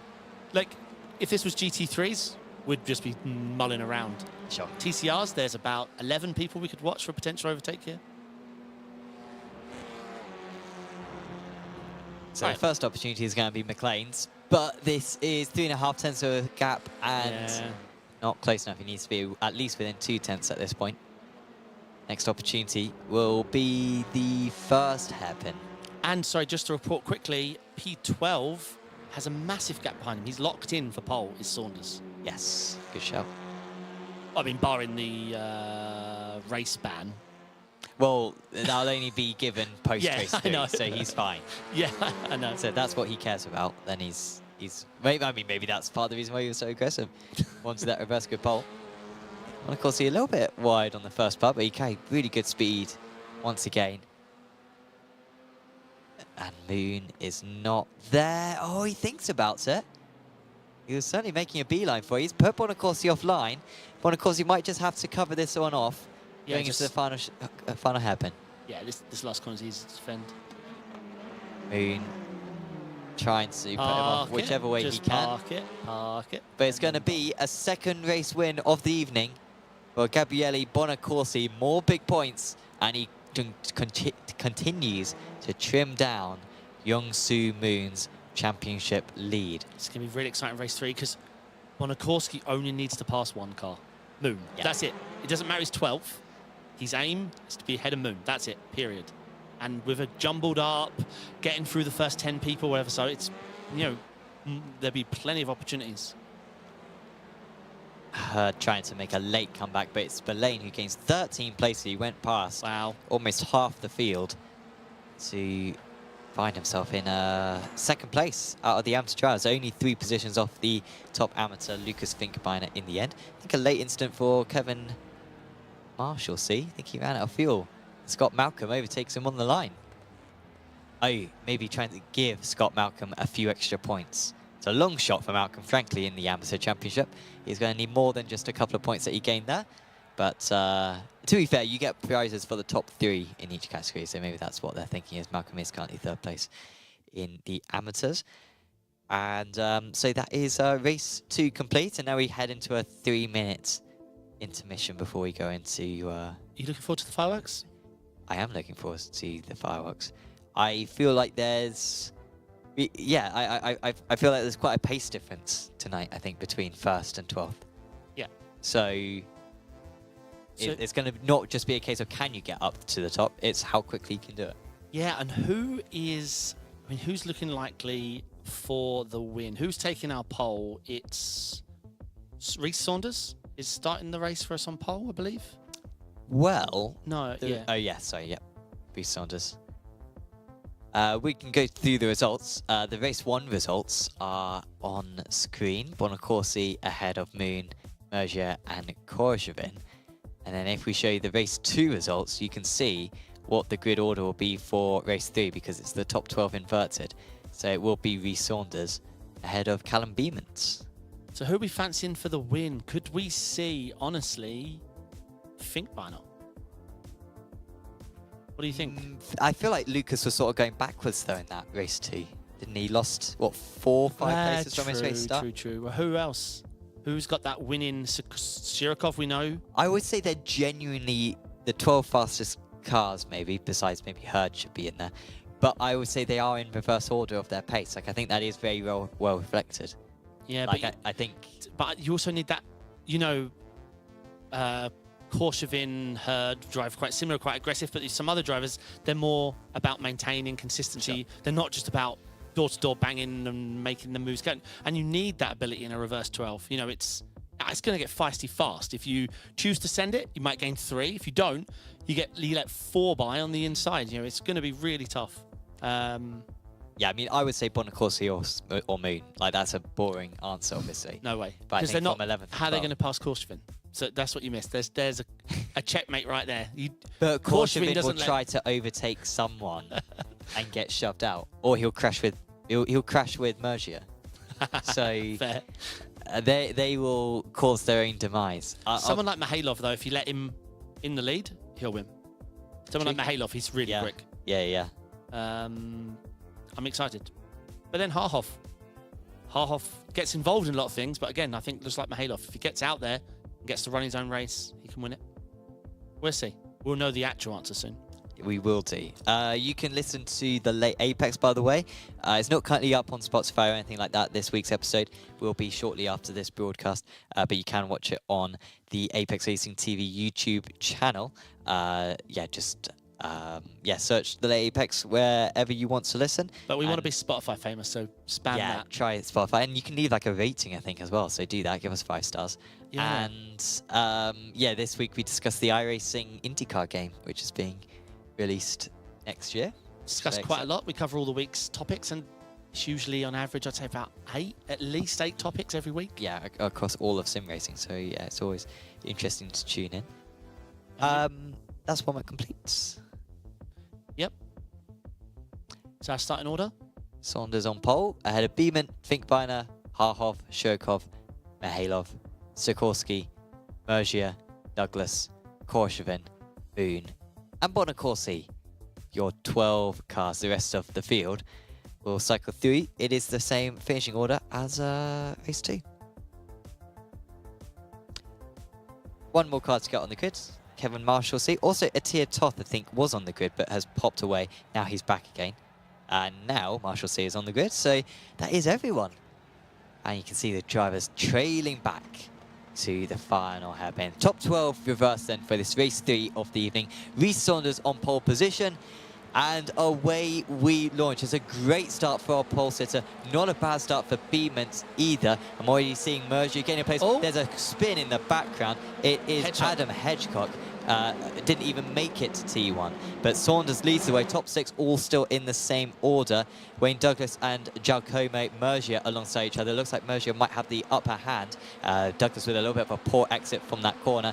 Korjavin trying to gain places. And we've got some more spinners. Kevin Marshalsea with a spin. Very important. Bonacorsi up 2, whereas Moon down 1. Bonacorsi has this right now. Problem is, next up is going to be Korjavin. Yeah, that's, like I said, not an easy one. Slow down for Sikorsky. He's going to have to... That's the green car there. So he's going to have to slow down at some point. Here's a move for second position. Finkbeiner past Beemans. I think we've lost an altitude free M car every lap 1. Hutchinson spun on both of the lap 1s in race 1 and race 2. Oh, look at Beemans trying to come back. No, not this on would that be one. super risky. Yeah. But he backs out of it. And look at the move there. Wow. He did that to himself, though. Like, he could have slotted in when it was more applicable, and he left it to the actual apex, and yeah, it cost him. Sikorsky with cutting the chicane with a slowdown. Big contact. And that's Bonacorsi and Moon involved. Yeah, we need to see that. Moon way off the circuit. Bonacorsi's that's car looked Hurd. absolutely destroyed. Is that Hurd? And then there was more contact. Sikorsky got involved. Who's the crazy guy? Sikorsky rejoined into Hurd. Spillane comes back to the pits with damage. He was involved in that somehow. What a mess. But I thought Bonacorsi's car was absolutely written off there, but actually he may have got away with it. He's still continuing out there, albeit dropping positions. Yeah, we'll get a replay of that. I mean, I know Hurd was rejoined into, but I mean, he went backwards about 200 foot, did a massive 180 and was travelling at an insane speed for a hairpin, is what I'm trying to say. So often see it at that hairpin when one car's slower. Well, yeah, just one car sends it in deep, and you can just see 6 or 7 cars all heading to the exact same spot. We're definitely going to want to watch that hairpin a few times. So I think it's going to take a while to work out what causes it all. Well, of course, he certainly looks slow. It looks like he's dropping back behind. But with Moon having to take repairs, in the end, it's a net win for him. But actually, that car looks all right. So, I don't know. I thought he got the biggest hit of anyone, but maybe it was one of the other Northampton racing cars who got hit bad. Let's start off with Hedgecock here. He made it about 100 meters. Not even that. Yep. Bye. Oh dear. And he had to take repairs for that contact. Okay, so this is Scott Malcolm. No, he avoids his teammate. No, that's not what caused. Yeah, okay, so yeah, he's very, very slow avoiding his teammate, whoever avoided Scott Malcolm. Tiller Toff going really slow. Oh, he blew his engine. His engine blew. Yeah.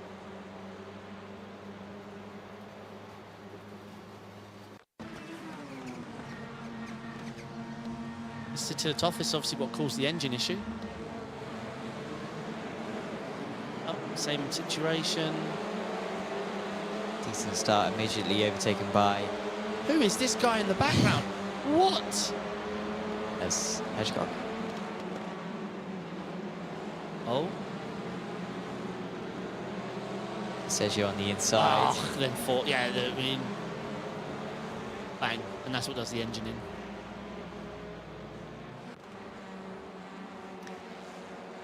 We'll get you a replay of the hairpin incident. I think maybe Sikorsky would be the best one. Or actually, I say Sikorsky, actually, maybe Moon, actually. I think Moon was maybe the furthest forward driver that I remember from it. I think Sikorsky was in a good position, but he'd lost a bunch of places by the time they got through there because he'd cut the chicane. I think Barnum in P2, by the way. What a result. Okay, so this is the hairpin. Let's see what So watch out happened. for Sikorsky. Actually, Sikorsky wasn't that slow, was he? He was just a bit stuck on the inside. There he is. Oh, movement about ahead. That's Bonacorsi in the North Sim Racing car. And then, was it Mergia? Well, Moon sort of caused his own issue a little bit because he moved a lot in the braking zone as well. He did move in the braking zone. It looked like Mergia. I mean, as I say, it's not easy to... May have been Backmeyer who hit him in the first place, Moon. Certainly, Backmeyer's the highest up of the similar esports cars right now, so it would make sense if it was him. Oh! I'm not even sure if that's deliberate. I think that's just not understand. Well, maybe Chesney overslowed for the pit limit, I don't know. Overslowed, he stopped. So it was for Chesney. I think he just comes across an absolute mess here. Yeah. Oh, into his teammate.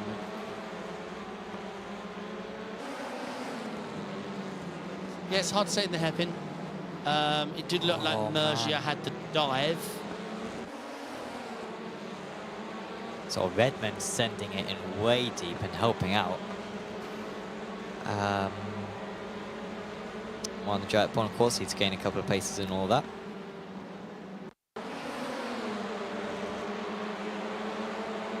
As this is what it was from Schiebel. Now, who is that? It's that car. I think it's Mergia. Yeah, I think Mergia was the one who kicked it all off. Yeah, maybe. I think so. This is on board So very close for the lead right now. Saunders still in the lead, but Finkbeiner is now within 0.2 of a second. There's not been that many changes besides that since lap 1. We've got a few injured cars. Korshvin's got up to P6 now, I guess. But no pressure, no progress being made by Bonacorsi. His car is clearly damaged, losing about a second a lap. So he'll stay in the depths of about 14th place unless some stuff happens in front.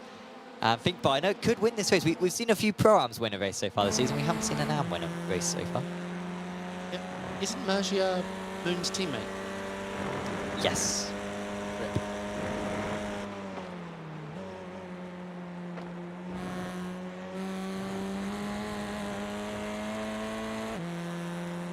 Yeah, I'm still not sure who caused the hairpin. It's too messy. Like it's Yeah. I mean, some people are overslowing because it's 3 wide, and then some people are moving under braking like Moon did, and then some people dive into the inside. But it's very hard to get a perspective if they're late or early because there's people parked on the apex. Like, absolute mess.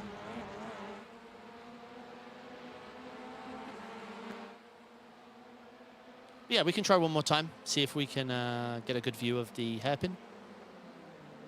But then I suppose we'll have to watch some live racing. Okay, so this is from Daniel Spillane. This is our last dissecting of it. This is Moon just in front of him. You can see Mergia moving about lots, and then Mergia just sends it in too deep. Spillane maybe was going to cause an issue anyway. We were sort of blaming Moon, but actually I think Spillane was sort of heading to the accident anyway. Yeah, it did look what's the phrase? A dime short and a dollar short. And a day late and a dollar short. A day late and a dollar short. And we only use that because of F1, right? Doesn't? Yeah, Brundle, yeah. Brundle. It doesn't form logic in this universe apart from coming out of Brundle's mouth, right? Yeah, no one said that for 40 plus years at least, yeah.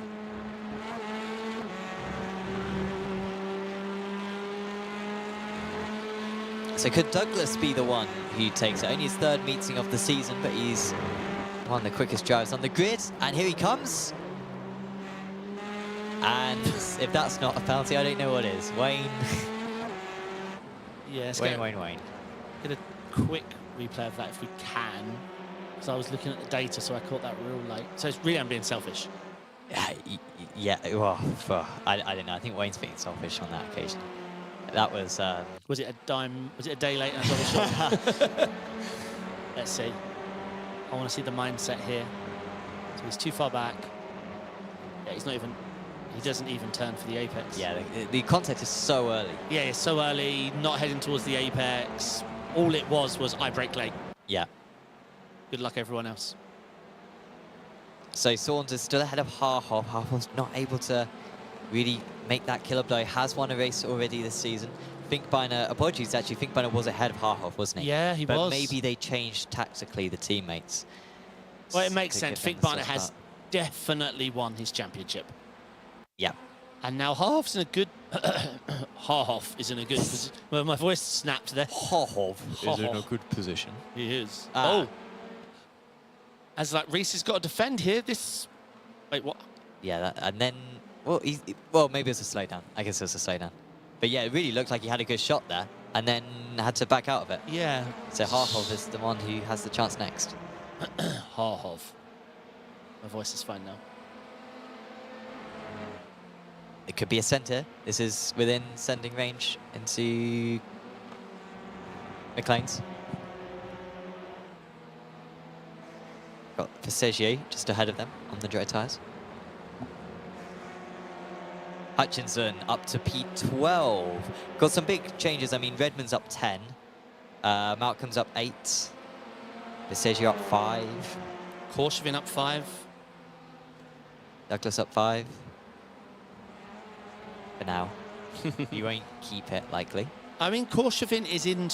If he can clear Wayne again, and that wasn't easy last time, but Korshvin did last time. I think Korshvin's well within striking distance of winning this race in 11 minutes. But it has to be soon. Korshvin has to clear him soon. Well, the Smiller esports car's in a really good position here. The fact that Harhoff knows that Finkbeiner isn't going to send it on him is a luxury that pretty much none of these other cars have. As yeah, very Wayne smart is decision gonna, there from Passeggio. Wayne's going to gobble that up, though. It sounds like a good thing, but if Finkbeiner's driving the way he is to not disrupt his teammate, then yeah, Wayne's just going to eat that. Oh, Korshevin on the inside. Did he hit Douglas? I'm not sure. I mean, Douglas's car didn't seem to move too much, but it looked so close. That could be a crucial move for Dominic Korshevin. Well, he heard me. He has to get by him now, but yeah, that... I mean, if it was no contact, that was good, but otherwise that was awful. That was like, you know... I don't want to finish the sentence. Saunders with a slowdown. What? Why, sir? Yeah, must have been on the inside of the old hairpin. So he's trying to serve it. Well, there's teammates behind you. It's... Unless it's a mistake, because... You could certainly get one on the inside of the old hairpin, I'm fairly sure. Or even on the inside of one of the Craner curves. But he's not slowing down for it at the moment. We'll see if it disappears. I mean, he's very early on the brakes. He's very early on the brakes. He's trying to serve it there, and that's a little bit naughty from him. And you can see it's going to cause some issues behind because Finkbeiner's now dropped off. And here's the opportunity for Harhov to get on the inside. Korshevin. And Harhov manages to get through. Korshevin sends it in deep. He might be up into third position, but Harhov leads this race ahead of Rhys Saunders. Who is that cube car? Mergia. And Mergia's gone in way deep. Yeah, mate, you should have seen him on the hairpin. Blood was using a controller. Douglas has gone deep as well now, and they've all fallen by the wayside. I don't know. And here comes Saunders again. Harhov didn't cover it off, but he has to cut back, and he's able to get back ahead, and this is allowing Korshevin to get right in the mix. And look at Mergia making the move, and now he turns himself across Finkbeiner. And Mergia, after a very action-packed race 3, is done. Mergia needs a nap anyway, to be honest, if I'm honest. He's, yeah. Mergia, out of that hairpin, looked like he was using a PS1 controller, to be honest. It was just, I slam brakes, I yaw left, I yaw right, good luck everyone else.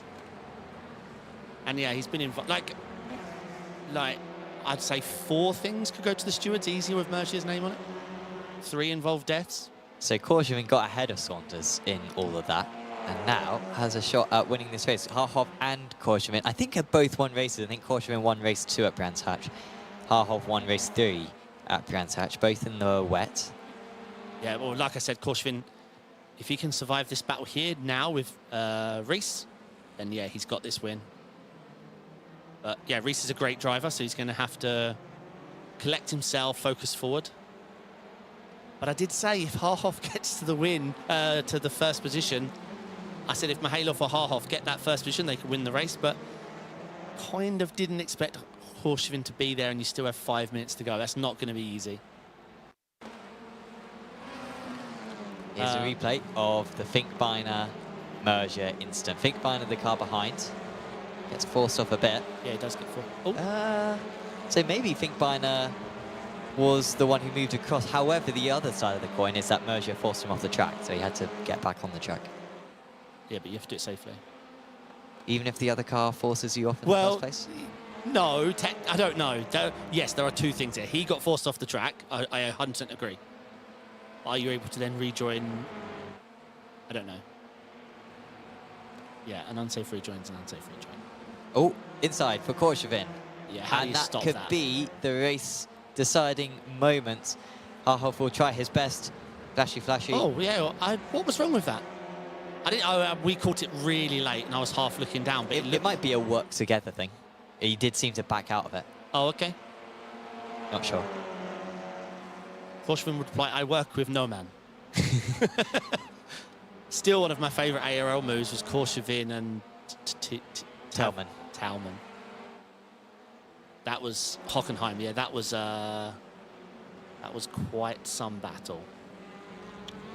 Edmund is well up for fighting through that chicane. Unfortunately, he's got another slowdown because of it. He was probably still hold on to the position, though, from here. He pulled out a decent gap over Hutchinson.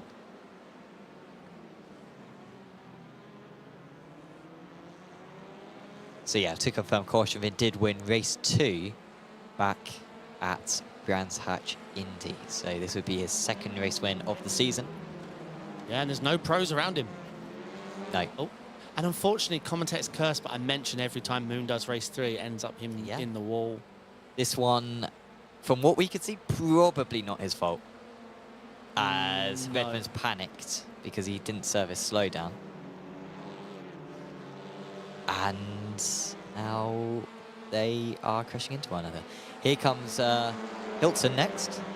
He's had a great evening. Really improved driver throughout the season has been Anthony Hilton. You'll be sleeping well tonight, I'm sure. Yeah. Great track.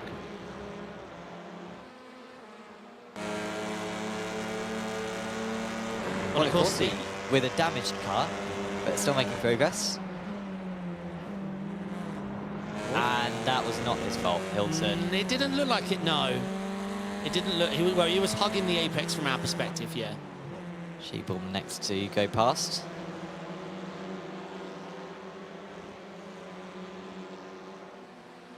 I just thought of a really good pun myself. That was on board with Bonnet Corsi. I preferred it when Jamie in our head said it. It was funny. I do think his delivery was better. The delivery was way better, yeah. Yeah, okay, well, it's a lot, yeah. Korshvin hasn't dropped Harhoff. Oh, as Shirokov has... Wait, has Finkbeiner lost a position? Yeah, to Shirokov. Yeah, he sent it. Did Shirokov? It might work. Finkbeiner marching ahead at the apex.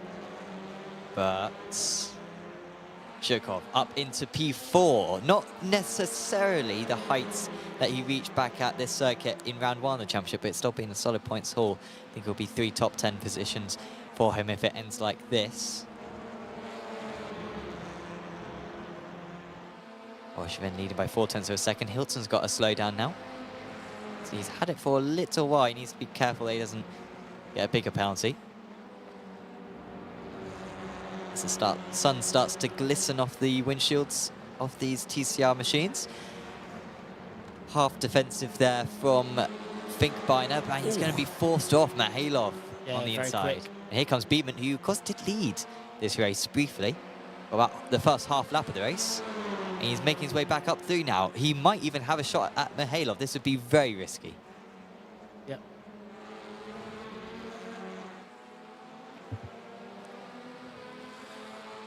Oh. Only got one more lap to go after this one, as Harhov has made a mistake, I think.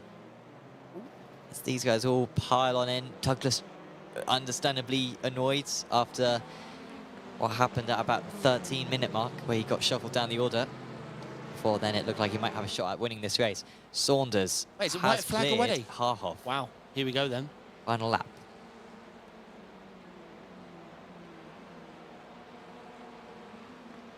And Douglas has got ahead of Finkbeiner as well for P7. Shame, Finkbeiner's really dropped his last couple of laps, as you mentioned before the race start.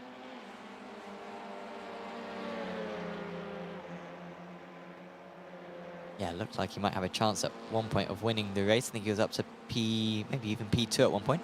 Moon has done the smart thing though, you know, taking the L, serving the damage, getting fixed, getting back out there. You know, he's probably going to win the championship. Bonakorski scored a lot of points today. Yeah, I think the championship gap will go down from about 80 points to, yeah, probably something like 20, 30. I think he would have got most of the damage done. Beement ahead of Mihailov. A lot of it will come down to the fastest laps, of course. Might have been a late dive there. Hopefully everyone lives.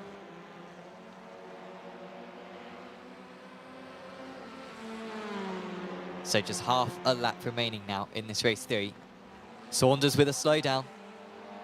Trying to put whatever pressure he could on Korshvin, and he's got to serve that before they reach the checker flag. Sometimes he'd maybe leave it until T1, but he's got to make sure he serves this, and this might leave him very vulnerable to Harhov, who will know that the driver ahead has got a slowdown, and Harhov is opening up the opportunity. He's surely got to go to the inside, because Saunders will be early on the brakes. He'll be parking. Saunders still hasn't served it. Yeah, he's trying to park. And Harhov might get the run, but Korshvin wins his second race of the season. Saunders did hold on in the end. Harhov needs better overlays, man. Harhov needs better overlays, man. That was a silly position lost. Redman with a slow down as well, but he served it. Yeah, I mean, you can't park. No. He will finish in P10 provisionally, ahead of Hutchinson. Bonacorsi finishing in P12 with all the damage she bought in 13. Those guys really ended up on the same bit of circuit by the end of the race, and Hilton lost out to them. He was in 14th. I saw too much slowdown parking. You can't park the apex. Yeah. You can't park the Well, we apex. saw it in the lead. I think it was when Saunders was leading? Yeah. He slowed it through the chicane. Yeah. And I will say the slowdowns in iRacing this season have been the worst they have I can ever remember, and in the fact that how pointless they are. sure. You can almost practically, if you're not a very quick driver, they don't actually affect you anymore. Yeah. You or just, if you're in a fight. yeah, if you're in a fight, yeah, 100%. But I don't love the parking. Good racing though, hard racing. Very. Yeah, lots of, a few retirements and a lot of damage to a lot of our drivers. And, well, we'll have a chat with a few of our drivers in a bit. We'll just wait for, I think Kevin Marshall's still got to cross the line. But I think for our Pro Championship, that really opens it up now with Moon looking very good. A strong result tonight for Moon. Had he done a repeat of what he did in round 1 of the championship, he probably would have had a hand on the trophy with only 2 rounds to go. But now, Bonacorsi's the driver in form. Yeah, indeed. Obviously, he did lose the potential of more points in that last race, but we have to remember his battle for points is only against Moon, and Moon lost more. So, in theory, it still worked out probably a net positive. But Moon was smart for, again, he must hate this, but in race 3, he's always getting dumped. He's always in the back, but he always goes back out and drives. And that's how you win championships. Sitting there crying in pit road doesn't win championships. Yeah, his drop scores are fairly weak so far this season, Moon, so that one will still count for him. It'll be his 3rd worst result of the season. As we have a look at our final results, and it was Korshavin who won out ahead of Saunders. 2 seconds in the end. He got Harhov with that, or held on against Harhov in those closing stages despite the slowdown. Shurkov with a strong P4. Then we got Beemans, Mihailov, Douglas. Finkbeiner was top of the amateurs, and then 2 more amateurs, Backmeyer and Redman. Redman maybe with making some enemies out there, so we'll see if he keeps that P10. A little bit of controversial slowing at the end. He was only just ahead of Hutchinson, Bonacorsi, Sheeple and Hilton all followed him very closely along the line, and the rest of the drivers will flow through for you. Pro-Am Championship for Frenek Sikorsky, taking a little bit of a hit in that one, despite a couple of very good race 1 and race 2. Not a good race 3 for him. So yeah, basically going to change a lot is the championship. After that, Stephen Hurd didn't have a good time of it at all. Ends up P17 in that race. So he didn't have a good race 1 and race 2 either, but he might still outscore Sikorsky after all of that. Yeah, some feisty racing. Yeah, GG's from Korshavin there. So it was a messy 3rd race, but whichever driver could keep it clean, be smart. Yeah, shame Harhoff or Saunders couldn't hang on. At one point, they did look like they could manage it, but too many battles out there. I love that how close everyone, like 3/10. You see at least like 11 cars on any lap 3/10 away. I was a little bit surprised because I was saying before race 3 how I felt like there was quite a big pace disparity between the drivers tonight. And then actually once we got into that race 3, actually it seemed like everyone was a bit static. Like no one had the pace over each other. Yeah. Maybe you were 2/10 faster than the car ahead, but that wasn't enough when they've got the draft on the car ahead of them to actually make any moves. And so, yeah, for that first 10 minutes, overtakes were at a premium, and maybe that caused them to be quite so aggressive in the final 10 minutes. No one's come up for an interview quite yet. Well, they were in a shower, mate. It was sweaty. I thought you said they were on a shout right now. Shower for the sweat. But I think a shouting match would be appropriate considering. Oh, that's what the Discord's for. Yeah, that's, well, I won't say what anyone's saying, but great commentary. A few people. Love David's hair. What else are they saying? That's it. Oh, just that? Yeah, that's it. So same as normal. We've got an interview with Leon Harhov, who joins us now. Leon, congratulations out there. How was tonight? Because of course you're in your championship battle, and yeah, take us through how your evening went. In one word, sweaty. Yeah, it was really, really fun, really exciting, especially race 1 and race 2. There were so many great battles with a lot of the guys in, I think, mostly in my class also, so the stakes were a little bit higher. And yeah, it was a lot of fun. I think it was really fair. Of course, there was some rubbing, but I think in the end it was all fine. I would like to say a little sorry to Rice Saunders. I don't really know what happened there. It's in race 3. I think I tapped his rear a little bit, which cost him a slowdown penalty, which he did in the chicane. But then in the end, I think he wanted to let me win the race, and then I wanted to let him win the race, and in the end he did. But I have no idea what happened there. But yeah, in the end, I'm sorry for the contact, and I think otherwise it was really fair. That race 3 in particular was very intense. Your battle with Reese in particular, you led for I think a couple of laps, but Dominic was able to get past you. Was there obviously where Dominic overtook you? It was a little bit of a surprise attack. We saw a few moves like that during the evening. You know, when you look back, do you think there was anything you could have done, or do you think Dominic was going to make it past you in those last 5 minutes, no matter what you did? I mean, what I could have done was just take the corner normally, but then we would have both gone off. So I had no interest in defending that because he was in a different class.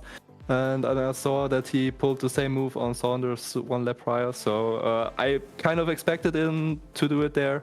And yeah, kind of just went with it. You know, he's in another class. He was way faster than me, so why defend?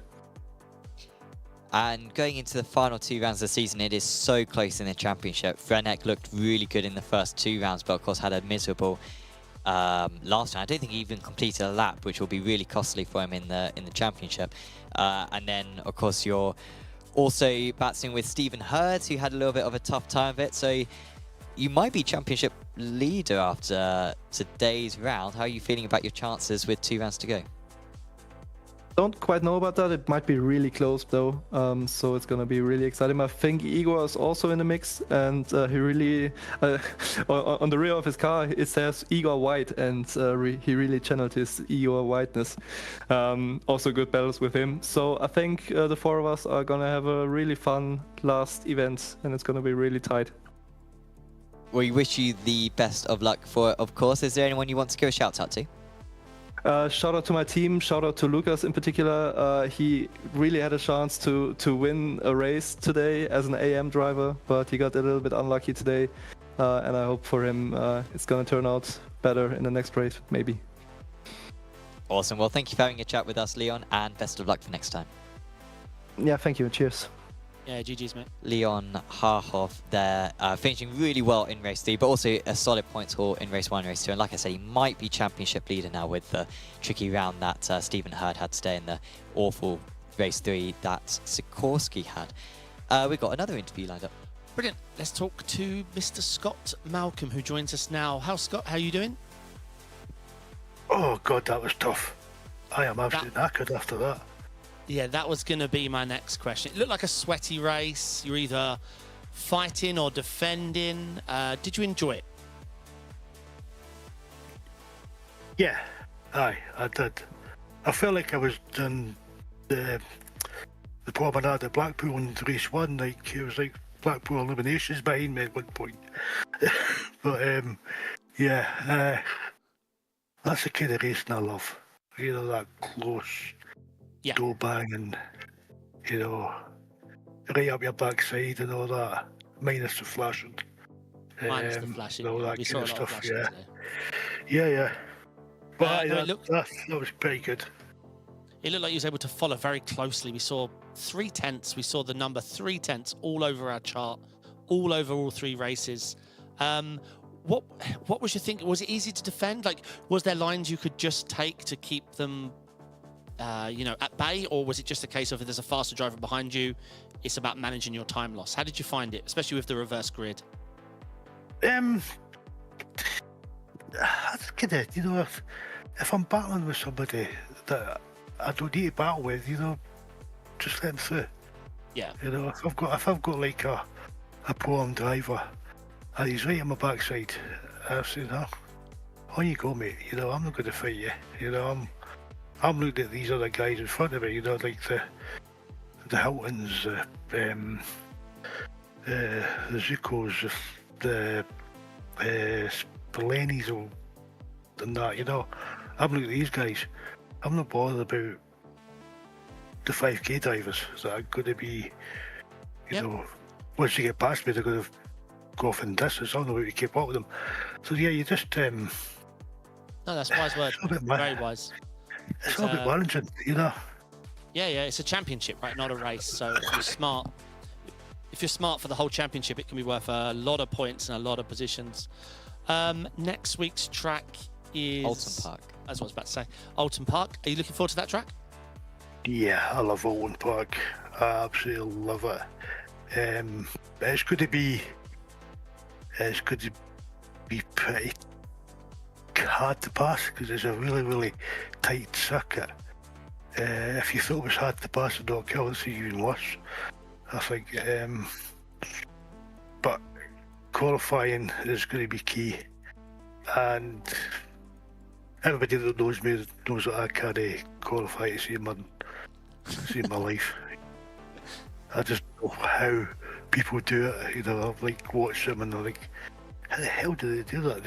They'll give me the setup and I'll try it and like I'm still a second and a half slower than them. So how do you do it? Just don't know. My one tip is that I learned over my 6 years of racing to how to fix my qualifying is you just do your lap. Don't try harder. Don't even think about it being qualifying.